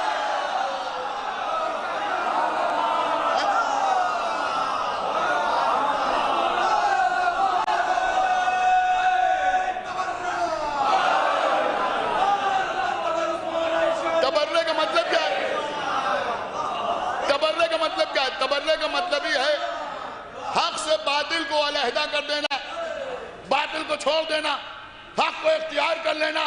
ایسی بات کہہ رہا ہوں جو بچے کی سمجھ میں آ جائے۔ اگر کسی کے مزاج میں تبرہ نہیں ہے تو اپنے گھر سے نکلے، لیکن اگر راستے میں اتفاق سے کوئی چوراہا پڑ جائے تو واپس آ جائے۔ کیا سنا آپ نے غور ہی نہیں کیا؟ واپس آ جائے۔ کیوں واپس آ جائے؟ ارے بھائی 4 راستے تھے، 3 کو کیسے چھوڑتے ہیں؟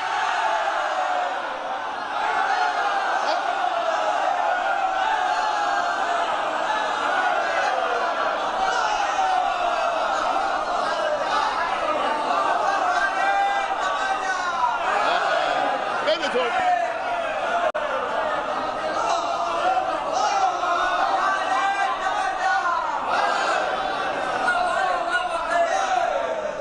قبلہ حق کو اختیار کرنے کے لیے باطل سے براعت لازم و واجب ہے، یہی تو کہا جا رہا ہے، وَلَا تَلْبِسُوا الْحَقَّ بِالْبَاطِلِ۔ اور دیکھیں قبلہ باطل تو خود ہی اپنے کو پہچانوا دیتا ہے، خود ہی اپنے کو پہچانوا دیتا ہے۔ الحمدللہ ہم عزادار ہیں۔ اب کچھ اور لوگ بھی عزاداروں کے لباس پہن کے آ گئے، لیکن اب پہچانے کیسے جائیں؟ یہاں بھی حق و باطل مخلوط ہو گیا نا، اب پہچانے کیسے جائیں؟ کس طرح سے پہچانے جائیں؟ بہت مشکل نہیں ہے پہچاننا، بڑا آسان ہے۔ حق والا عزادار کون ہے اور بنا ہوا کون ہے؟ پہچاننا مشکل نہیں ہے۔ اس کی سب سے بڑی تو پہچان یہی ہے کہ جیسے جیسے عزاداری میں اضافہ ہوگا وہ پریشان ہو۔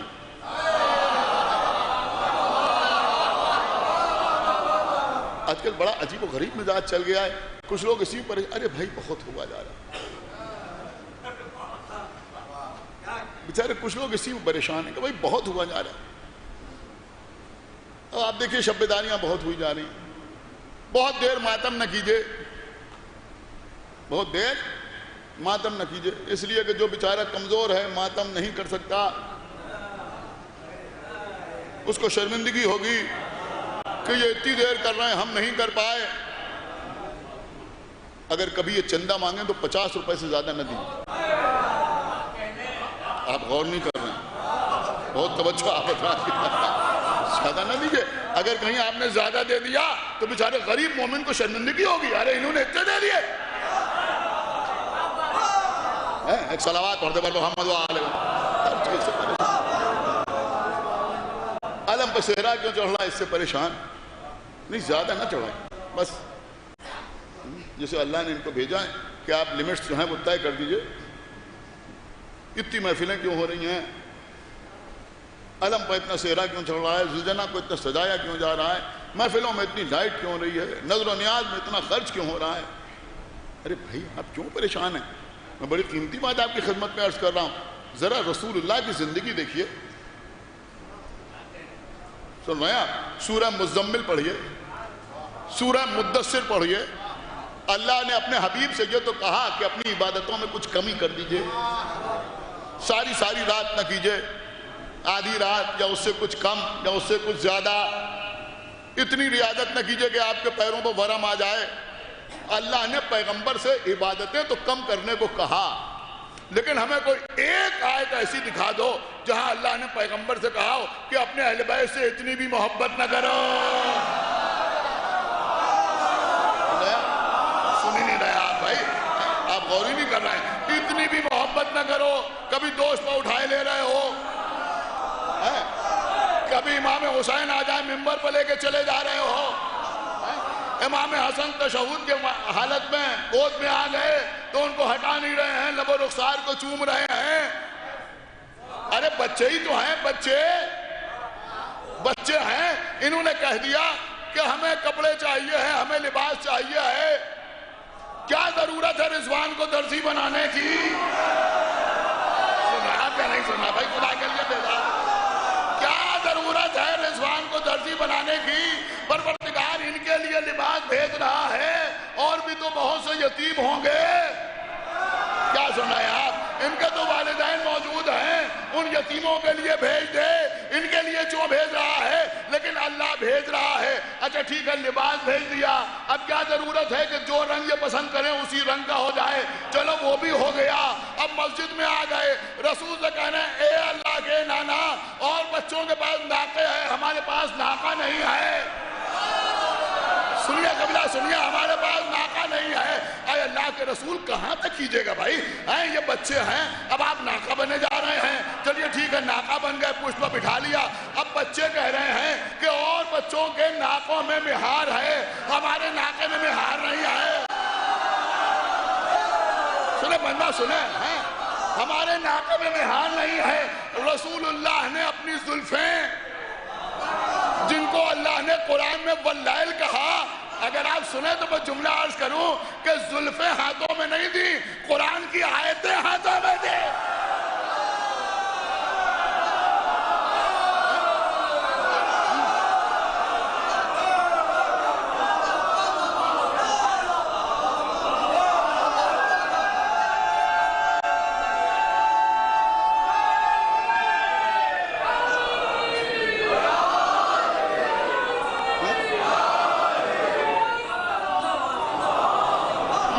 چھوٹے بچے ہیں، آپ نے زلفیں ہاتھوں میں دے دی، اب یہ کہہ رہے ہیں ہمارا ناقہ بولتا نہیں، تو آپ بول کے بھی دکھا رہے ہیں۔ کیا سن رہے ہیں آپ بول کے بھی دکھا رہے ہیں۔ ارے حسین پشت رسالت پہ آ گئے، ارے ہٹا دیجئے، لیکن نہیں، سجدے میں طول دیا جا رہا ہے، یہ اتر جائیں، یہ صحن مسجد ہے، یہ گھر کا صحن نہیں ہے. کیا سن رہے ہیں آپ؟ یہ مسجد ہے. اسی صحن سے، اسی مسجد سے نماز پہنچائی جاتی ہے، روزہ پہنچایا جاتا ہے، حج پہنچایا جاتا ہے. ایک جملہ عرض کر رہا ہوں، دیکھتا ہوں کیسے آپ سنتے ہیں. اے اللہ کے رسول، یہ آپ کیسا عمل کر رہے ہیں؟ نمازوں کو پشت پر بٹھائے ہوئے ہیں، چاروں ہاتھ پیروں سے چل رہے ہیں، الفو الفو کر رہے ہیں، اپنی زلفیں حسن و حسین کے ہاتھ میں دے دی. ارے پڑھے لکھے لوگ کیا کہیں گے؟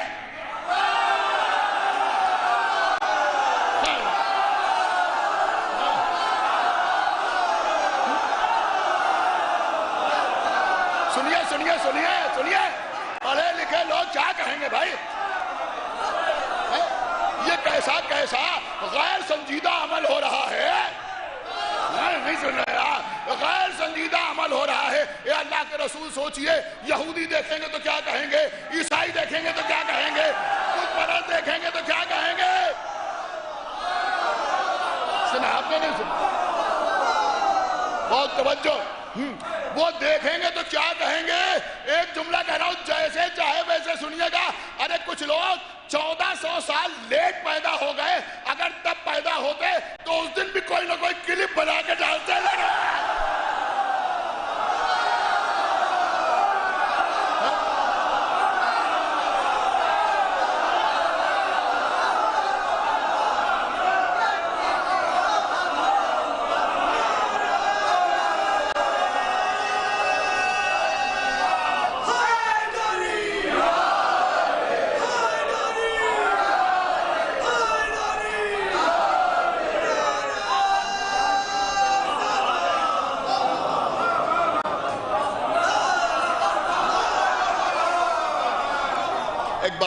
صلوات پڑھے پر محمد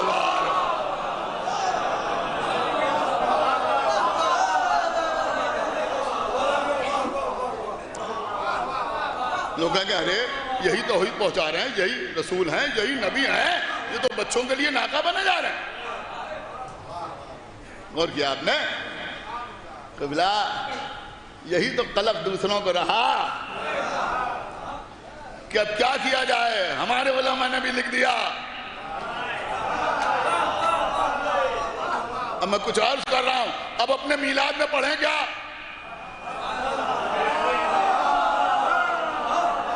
ارے کیا سنا آپ نے؟ اپنے میلاد میں پڑھیں کیا؟ ارے بھائی مجبوری ہے، یہ تو 2 نواسے ہیں، ان کو رسول پشت پر بٹھائے ہوئے ہیں. اب کیا کریں؟ اب اتنے چھوٹے چھوٹے بچے کہاں سے لائیں؟ بیٹھ جاؤ بھیا، بیٹھ جاؤ بھائی. ایک صلوات پڑھے پر محمد و آل محمد. اب اتنے چھوٹے چھوٹے بچے کہاں سے لائیں؟ کیا میری تو متوجہ رہے، اتنے چھوٹے چھوٹے بچے کہاں سے لائیں؟ یہاں تو امام حسن امام حسین رسول کی پشت پر بیٹھے ہوئے ہیں، رسول اللہ مرکب بنے ہوئے ہیں، ناقے کی شبی بیٹھے بنے ہوئے ہیں. اب اپنی آپ پڑھیں تو کیا پڑھیں؟ جملہ عرض کر رہا ہوں، بیٹیاں تو بنا لی، نواسے کہاں سے لائیں؟ سنا آپ نے؟ ارے بھیا بیٹیاں تو بنا لی، لیکن اب نواسے کہاں سے لائیں؟ جملہ عرض کر رہا ہوں کہ اب نواسے تو ملے نہیں چھوٹے چھوٹے، تو 6 سال کی بیوی مل گئی.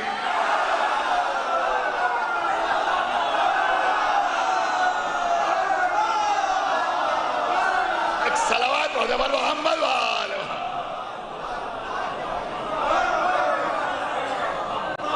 ایک بآواز بلند صلوات پڑھے پر محمد وآلہ.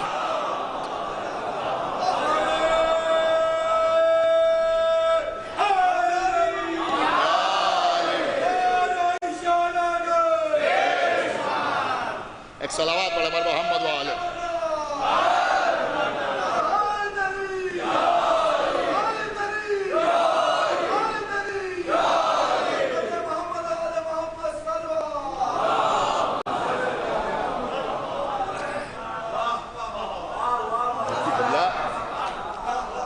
یہ حقیقت ہے کہ عزا امام حسین علیہ السلام کا احترام ہمارے اوپر لازم و واجب ہے. لازم و واجب. میں نے پڑھان کی مسجد پہ بھی عرض کیا تھا کہ عزا امام حسین کے ساتھ نادان دوستی بھی نہ کیجئے. لوگ تو تاج پہ بیٹھے ہیں، لیکن میں یہ بھی آپ کی خدمت میں عرض کروں گا کہ یہ کہیں کی کوئی کلپ دیکھی اور شروع ہو گئے کم سے کم ایک بار وہاں کے ذمہ داروں سے بات تو کرو. میری بات آپ سمجھے نہیں سمجھے؟ کم سے کم بات تو کرو بھائی کہ یہ ایسا کیوں ہوا, کس لیے ہوا, یا کیوں کرتے ہو سکتا ہے وہ کوئی ایسا ریزن بتائیں جو آپ کی سمجھ میں آ جائے. عزا امام حسین علیہ السلام میں نہ معلوم کتنے کام ایسے ہوتے ہیں کہ جن کا کوئی نہ کوئی سبب ہے, جن کی کوئی نہ کوئی وجہ ہے, لیکن مثلا ہمیں معلوم نہیں, ہوتے چلے آ رہے ہیں, ہم بھی کر رہے ہیں, لیکن اس کے پیچھے کوئی نہ کوئی سبب ہے, اس کے پیچھے کوئی نہ کوئی وجہ ہے. بس میں نے بات کو تمام کیا تو میں عرض کر رہا تھا کہ حق کو باطل کے ساتھ مخلوط نہ کرو اور حق کو نہ چھپاؤ اگر تم جانتے ہو. الحمدللہ ہم نے کبھی حق کو چھپایا نہیں, ہم نے کبھی حق کو چھپایا نہیں, اس لیے کہ رسول اللہ نے ہمیں خانہ کعبہ کے اندر کھڑے ہو کے بتایا کہ حق کیا ہے. جب مولا علی نے رسول کے دوش پر قدم رکھے تو فرمایا یا علی تمہیں کار حق مبارک ہو, مجھے بار حق مبارک ہو. بتایا کہ علی ہی کا نام حق ہے. تو اس کا مطلب یہ ہوا کہ مولا علی کا نام چھپانا یہی کتمان حق ہے, یہ جرم ہے قرآن کی زبان, حق کو چھپانا. الحمدللہ ہم نے کہیں علی کا نام نہیں چھپایا, کلمہ پڑھا تو نہ چھپایا, کیا سنا ہے آپ, اذان دی تو نہ چھپایا, اقامت کہی تو نہ چھپایا. ہم نے کبھی علی کا نام چھپایا نہیں. بہت توجہ, مجلس میں ہم نے علی کا نام نہیں چھپایا. ہماری تو سمجھ ہی میں نہیں آتا کیسے کیسے لوگ ہیں یہاں, تو ہم بغیر مولا علی کا نام لیے 5 منٹ نہیں پڑھ سکتے.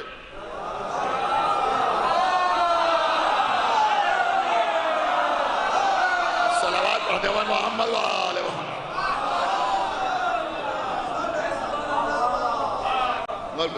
5 منٹ کی مجلس بھی اگر پڑھیں گے تو مولا علی کا نام ضرور آئے گا, اس لیے کہ رسول نے فرمایا زینوا مجالسکم بذکر علی ابن ابی طالب, زینت دو اپنی مجلسوں کو ذکر علی ابن ابی طالب علیہ السلام. تو ہم نے کبھی حق کو باطل کے ساتھ مخلوط بھی نہ کیا اور ہم نے کبھی حق کو چھپایا بھی نہیں. نہ ہم چھپاتے ہیں نہ ہمارا مجمع چھپاتا ہے. اب جو لوگ کہتے ہیں صاحب یہ مجلس میں فضائل کیا ہیں اور مصائب کیا ہیں, ایسی عجیب باتیں ہونے لگی ہیں. انہوں نے کہا بھائی اس وقت کی جو ضرورت ہے وہ ممبر سے بیان ہو, اس وقت کی جو ضرورت ہے وہ ممبر سے بیان ہو. ہمیں یہ بتاؤ کہ مولا علی کسی وقت کے اندر محدود ہیں, کسی وقت کے اندر محدود ہیں. رسول اللہ نے جو فرمایا کہ زینت دو اپنی مجلسوں کو ذکر علی سے, تو کہ یہ فرمایا تھا کہ اس زمانے میں یا اس زمانے میں یا اس زمانے میں کچھ بھی پڑھنے کو جی چاہے کوئی مسئلہ نہیں ہے, جو چاہے وہ پڑھو. لیکن رسول کے کہنے کا مطلب یہ ہے کہ ہر موضوع علی کے حوالے سے پڑھا جائے, مولا علی کے حوالے سے پڑھا جائے, بغیر مولا علی کے حوالے کے نہ پڑھا جائے. بس بات تمام ہو گئی.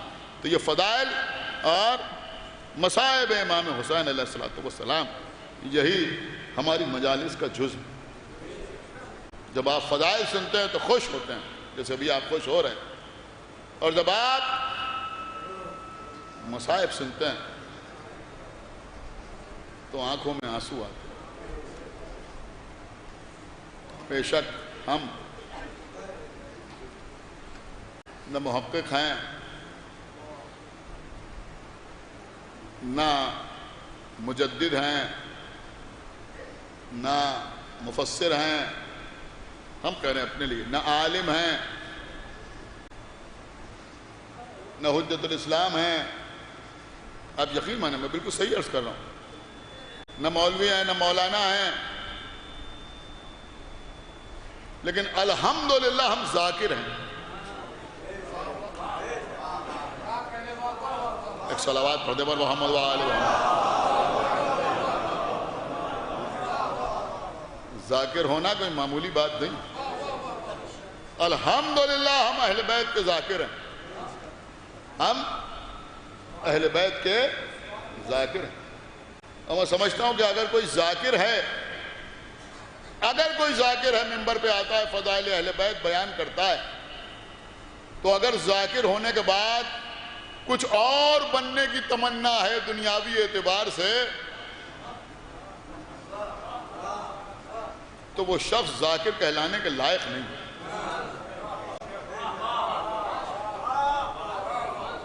یہ بات سمجھ لیجیے قبلہ، میں بالکل حقیقت عرض کر رہا ہوں.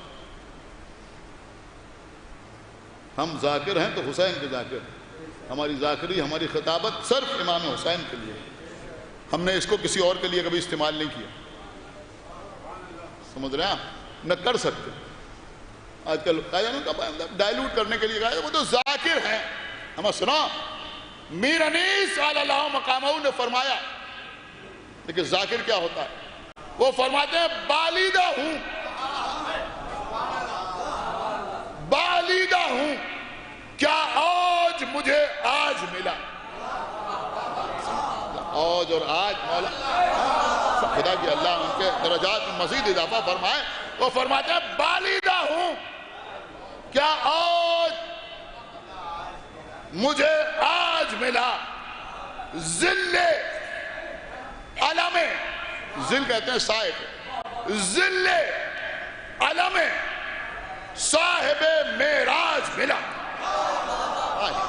کیا سمجھایا خدا کے لیے توجہ چاہتا ہوں. لوگوں نے بادشاہوں کو بھی ذل الہی کہا. یہی تو ہم بتانا چاہتے ہیں کہ اگر ذاکر ہو گئے ہو تو اب کسی اور ذل الہی کو تلاش نہ کرا.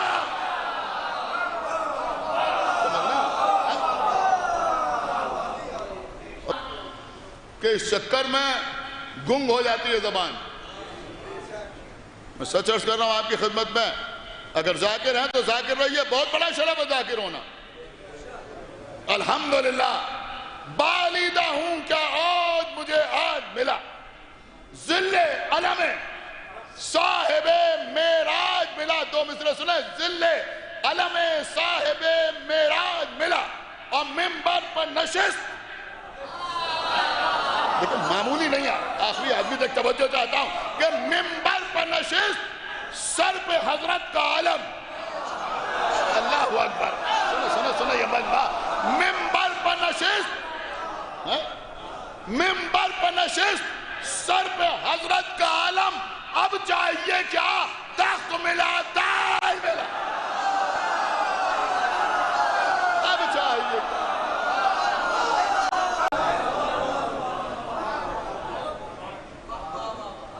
بس قبلہ. لوگ کہتے ہیں کربلا، یہی تو کربلا نے سکھایا ہے، یہی تو کربلا نے بتایا ہے. نام آتا ہے کربلا کا تو آنکھ میں آنسو آ جاتا. آقا حسین کا چہلم ہو رہا ہے، ایسا لگتا ہے ساری خلقت کربلا میں آ گئی.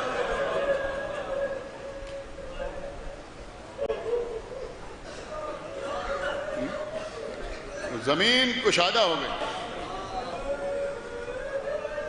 کروڑوں آدمی کربلا میں موجود، کسی کو یہ شکایت نہیں کہ مجھے کھانا نہیں ملا، کسی کو یہ شکایت نہیں مجھے پانی نہیں ملا.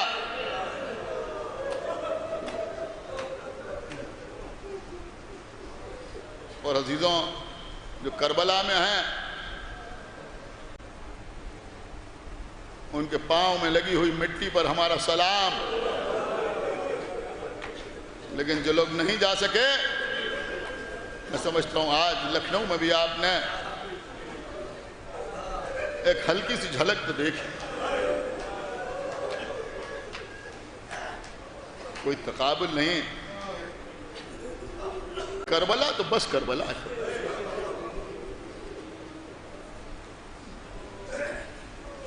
کہاں دنیا میں یہ منظر دیکھنے کو ملے گا کہ کوئی پیر پکڑے لے رہا ہے کہ کھانا کھا لو.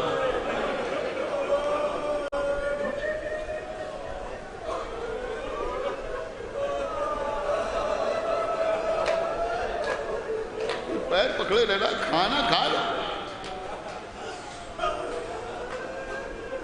ہاتھ جوڑے کھڑے ہوئے ہیں اپنے چھوٹے سے بچے کو لیے ہوئے کہ تم اس سے اپنے پیر دبوا لو.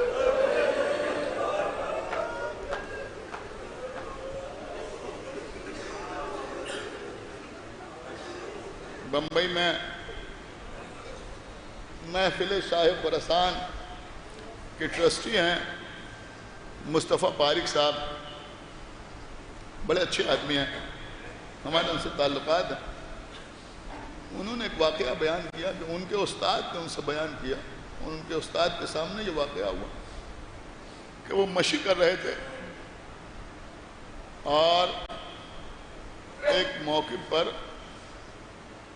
انہوں نے دیکھا کہ ایک عرب چلتے چلتے رکا، لیکن وہ اتنا تھک گیا تھا کہ موقف کے اندر جانے کی اس میں ہمت نہیں تھی، تو باہر بھی 2-4 کرسیاں پڑی تھیں، وہ انہی پہ بیٹھ گیا. دن کا وقت تھا. ایک آدمی، وہ بھی عرب تھا، وہ اس کے پیچھے آ کے کھڑا ہو گیا.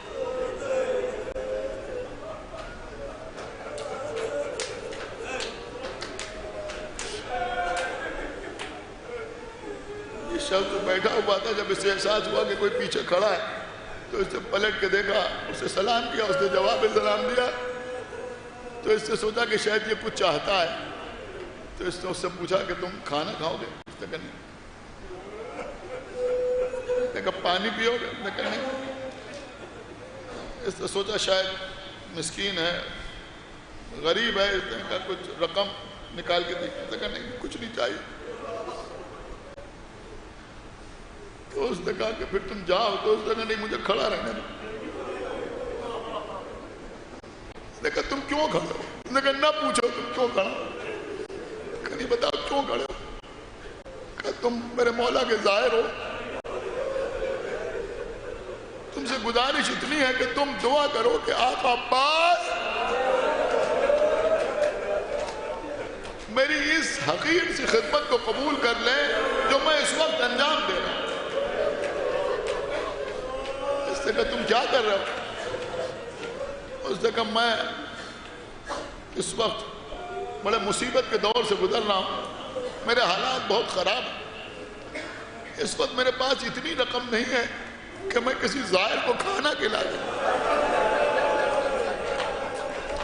میں ایک پانی کا گلاس خرید کے کسی کو دے سکوں، اتنے پیسے بھی میرے پاس نہیں.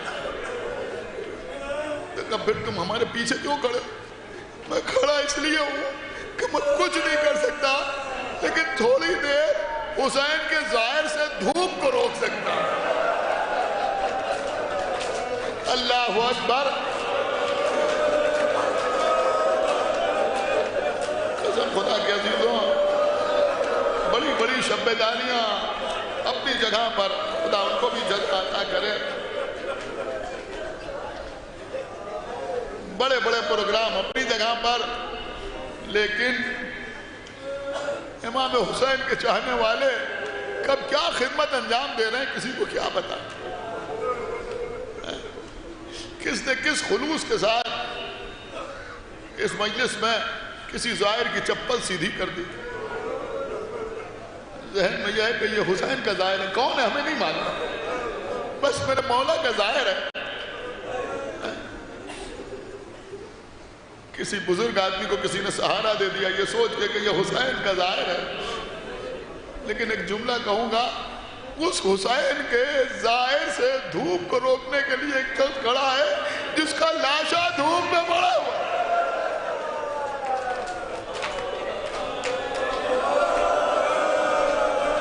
چاہنے والی بہن دیکھ رہی تھی،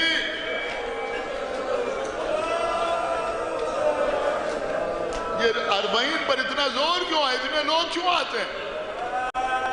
آپ جا کے پوچھئے وہاں آنے والوں سے، خاص طور سے جو عراقی ہیں ان سے پوچھئے کہ تم کیوں آ رہے ہو. ان میں کی اکثریت تو ایسی ہے جو آتی ہے تو رکتی بھی نہیں، خالی طواف کر کے چلے جاتے ہیں. کیوں؟ کہ جو دور سے آئے ہیں ان کو موقع مل جائے تو طواف کر کے چلے جاتے ہیں. میرے خیال میں اس سے بھی کچھ سیکھنے کی ضرورت ہے ہمارے نوجوانوں کو. خالی طواف کر کے چلے جاتے ہیں کہ دوسروں کو موقع مل جائے. پھر ان سے پوچھئے پھر کیوں آتے ہو بھائی؟ جب اندر نہیں جاتے روزے تک تو باہر سے ہو کے کیوں جاتے ہو؟ ایک ہی جواب ہوتا ہے، اس لیے آتے کہ چہلم میں حسین کی بہن کربلا آئی.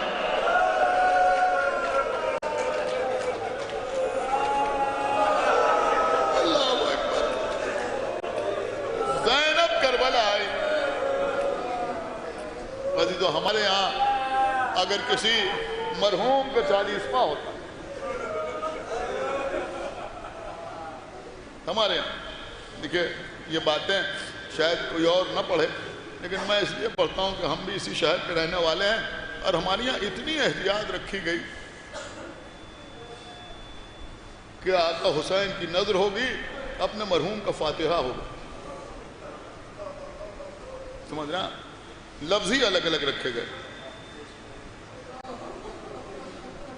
الگ الگ الفاظ استعمال کیے گئے۔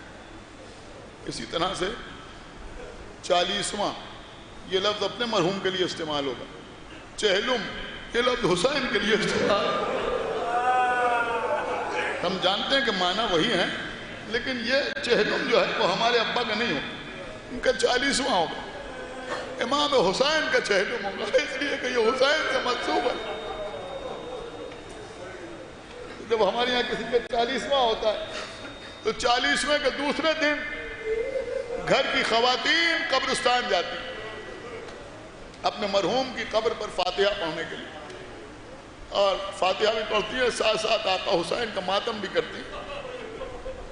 لیکن عزیزوں، جب گھر کی عورتیں جاتی ہیں، خواتین جاتی ہیں، تو ان کے ساتھ کوئی ایک مرد بھی جاتا ہے۔ کیا سننا ہے آپ؟ ایک مرد بھی جاتا ہے۔ وہ کیوں جاتا ہے؟ اس لیے جاتا ہے وہ قبر کا پتہ بتانے کے لیے جاتا ہے، لیکن زیادہ تر وہ ایک ہی قبر کا پتہ بتانے کے لیے جاتا ہے نا۔ لیکن جب روز 40 چہلم کے روز لٹا ہوا قافلہ واپس آیا، بیویاں آئیں، تو وہاں بھی ایک مرد تھا قبر کا پتہ بتانے کے لیے، کون؟ امام زین العابدین، لیکن وہاں ایک قبر کا پتہ نہیں بتانا تھا۔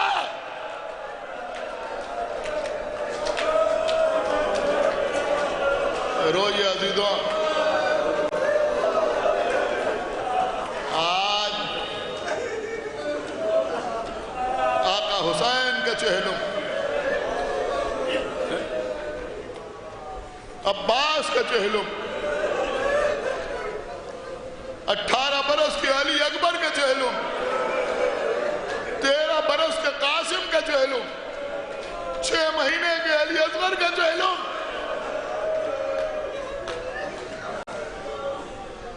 72 کا چہلم ہے۔ اللہ آپ کو کسی غم میں نہ رلائے سوائے غم سرکار سید الشہداء کے۔ اتنا بہت گزر چکا ہے، نصف شب گزر چکی ہے، آپ بیٹھے ہیں، کیوں بیٹھے ہیں؟ دن بھر آج آپ نے ماتم کیا۔ یہ جو مجمع میرے سامنے ہے یہ تازہ دم نہیں ہے، دن بھر ماتم کیا، یہاں سے تال کے ڈورے تک پیدل گئے، پھر وہاں سے آئے، پھر بیٹھے، پھر رو رہے ہیں۔ کیوں رو رہے ہیں؟ اس لیے کہ ہاتھ تھکتے ہیں، پیر تھکتے ہیں، محبت نہیں تھکتی۔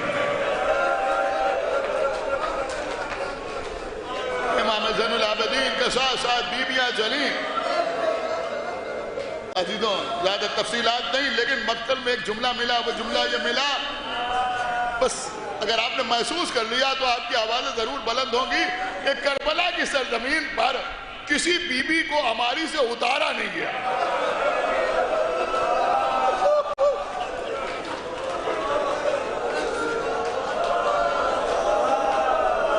کسی بی بی کو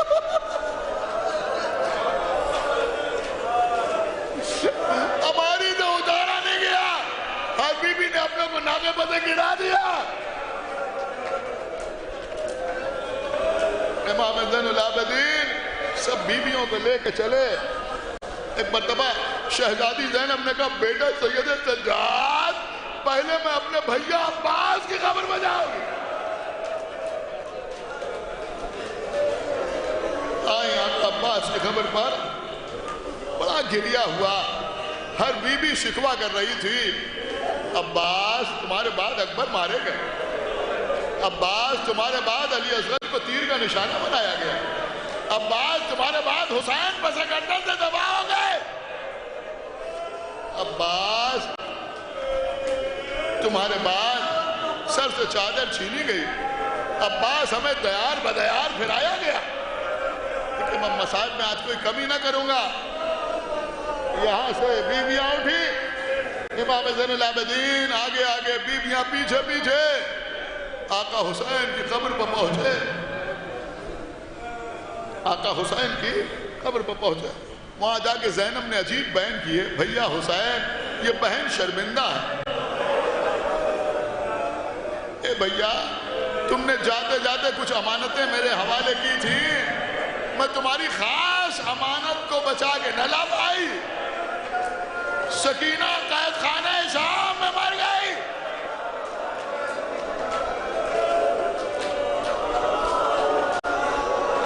بس عزیزوں دیکھیے، میں ایک بات آپ کی خدمت میں عرض کروں، جناب ابراہیم، علامہ مجلسی نے لکھا ہے، دیگر حضرات نے لکھا ہے، جناب ابراہیم نے اللہ سے بیٹے کی دعا کی، رب حبلی من الصالحین، اللہ نے اسماعیل جیسا بیٹا عطا کیا، پھر اسحاق جیسا بیٹا عطا کیا، دونوں معصوم، دونوں نبی۔ اس کے بعد ابراہیم نے دعا کی، پروردگار مجھے ایک بیٹی بھی عطا کر دے،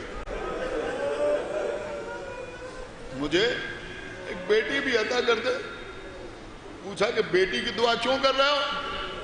تو جناب ابراہیم نے کہا بیٹی جنازے کی زینت ہوتی ہے۔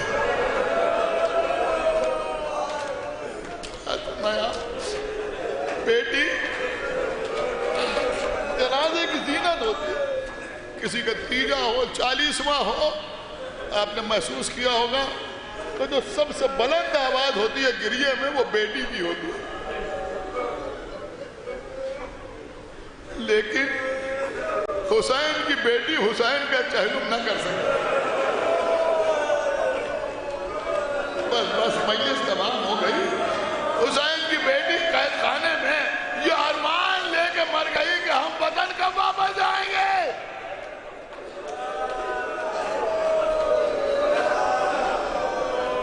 بس اللہ بات یہاں تک آ گئی۔ میں نے پڑھان کی مسجد میں مصائب کا ایک ٹکڑا پڑھا تھا، اس وقت جی چاہ رہا ہے کہ آپ کی خدمت میں عرض کر کے مجلس کو تمام کر دوں۔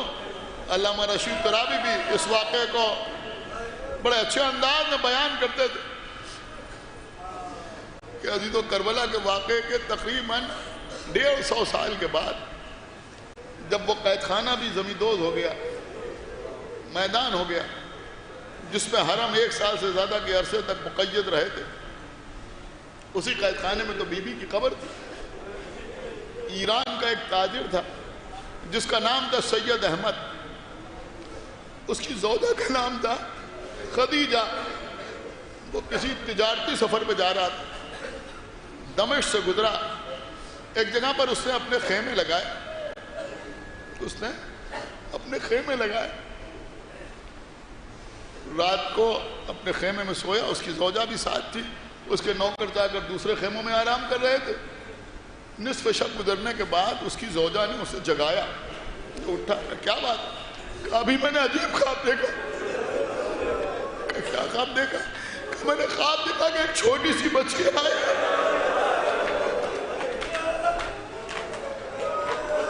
جس کے رخسار نیلے ہیں، جس کی کانوں کی لمیں بڑی ہوئی ہیں، اور وہ بچی کہہ رہی ہے کہ میں حسین کی بیٹی ہوں،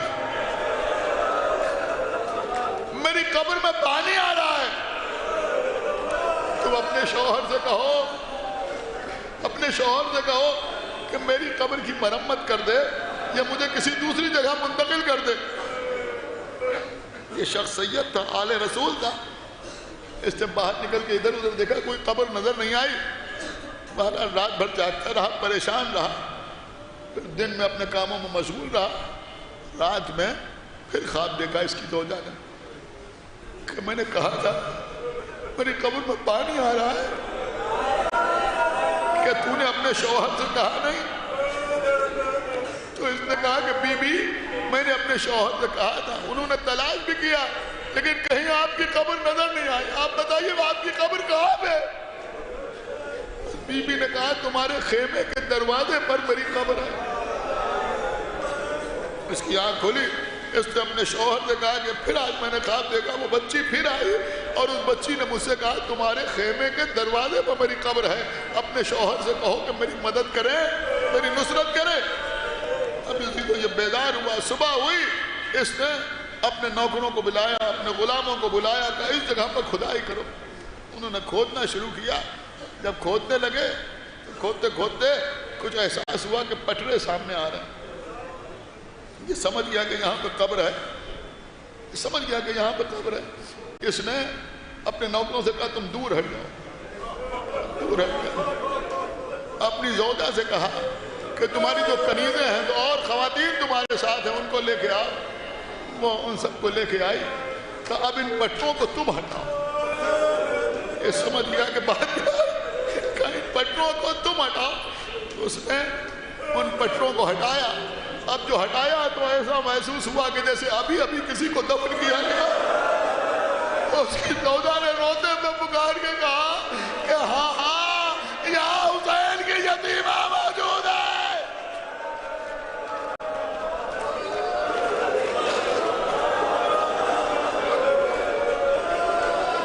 تو سید احمد کی زوجہ خدیجہ نے جھک کے میت کو نکالا جیسے کوئی بچے کو آغوش میں لیتا ہے. اس طرح سے سکینہ کو آغوش میں لیا, سینے سے لگایا. سید احمد نے پکار کے کہا کہ جو مرد ہیں وہ دور چلے جائیں, اس لیے کہ حسین کی بیٹی باہر.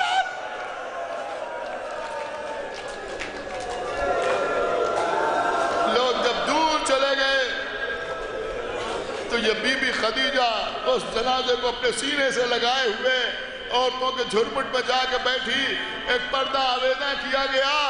اس کے بعد اس نے اپنے غلاموں کو بلایا کہ اب دیکھو.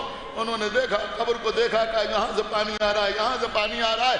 انہوں نے اس کی مرمت کی. جب بالکل قبر ایسی ہو گئی تو اسے یقین ہو گیا کہ اب کہیں سے پانی نہیں آئے گا, تو پھر سب سے کہا کہ سب دور چلے جائیں. سب دور چلے گئے. پھر اس کی زوجہ اس میت کو لے کے آئی.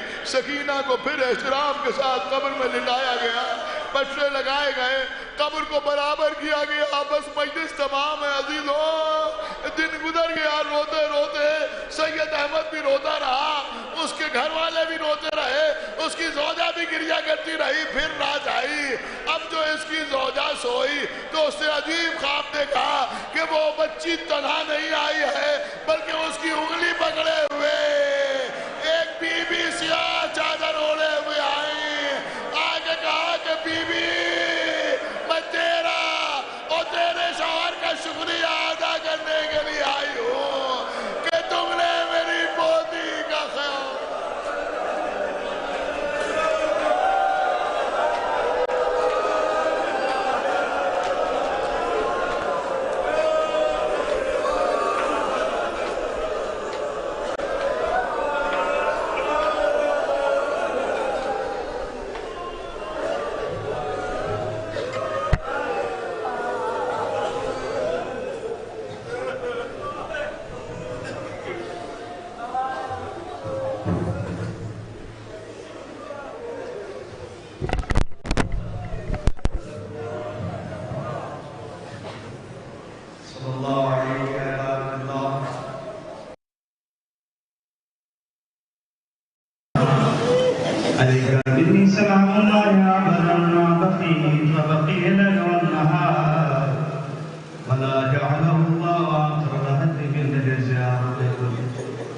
السلام على الحسين وعلى علي بن الحسين وعلى أولاد الحسين وعلى أصحاب الحسين.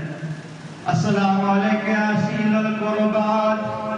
السلام عليك أيها الشهيد وابن الشهيد, أيها المظلوم وابن المظلوم. لعن الله أمة قتلتها, ولعن الله أمة ظلمتها, ولعن الله أمة صنعت ذلك فرضيت به. السلام عليك عالمة الغير مفهمة. السلام عليك شريكة الحسين. السلام عليك زينب بنت أمير المؤمنين. السلام عليك يا مولانا يا ابن فضل العباس يا ابن أمير المؤمنين. السلام عليك سكينة بنت الحسين. السلام عليكم شهداء كربلاء وأسراء كربلاء ورحمة الله وبركاته. اللهم قص أنت أول الظالم باللعن مني وابدأ به أولا ثم الثاني والثالث والرابع. اللهم لا يزيد خامس ولا عباد الله بن زياد وابن مرجانا وعمر بن سعد وشمرا وعلى أبي سفيان وعلى زياد وعلى مروان إلى يوم القيامة. اللهم ارزقنا زيارة قبر الحسين الآخرة الشفاعة الحسين اللهم اقتلنا في زبار الحسين واجعلنا من باكين من أعزاء الحسين اللهم اشرنا بلاء الحسين اللهم اشرنا في زمرة الحسين اللهم ادخلنا الجنة باب الحسين عليه السلام. السلام عليكم ورحمة الله وبركاته. السلام عليك يا مولانا يا غريب الغرباء. السلام عليك يا معين الضعفاء والفقراء. السلام عليك يا شمس الشموس يا أنيس النفوس أيها المدفون بأفدوس السلطان العرب والعجم الراضي بالقدر والقضاء موعظ الشية والغبار في يوم الجزاء. السلام عليكم ورحمة الله وبركاته. السلام عليك عين الحياة. السلام عليك بقية الله. السلام عليك يا مولانا يا صاحب العصر والزمان. الأمان الأمان الأمان. السلام عليك شريك القرآن. السلام عليك عبد الإيمان. السلام عليك يا إمام زماننا هذا عجل الله تعالى فرجك وصال الله تعالى مخرجك وظهورك. السلام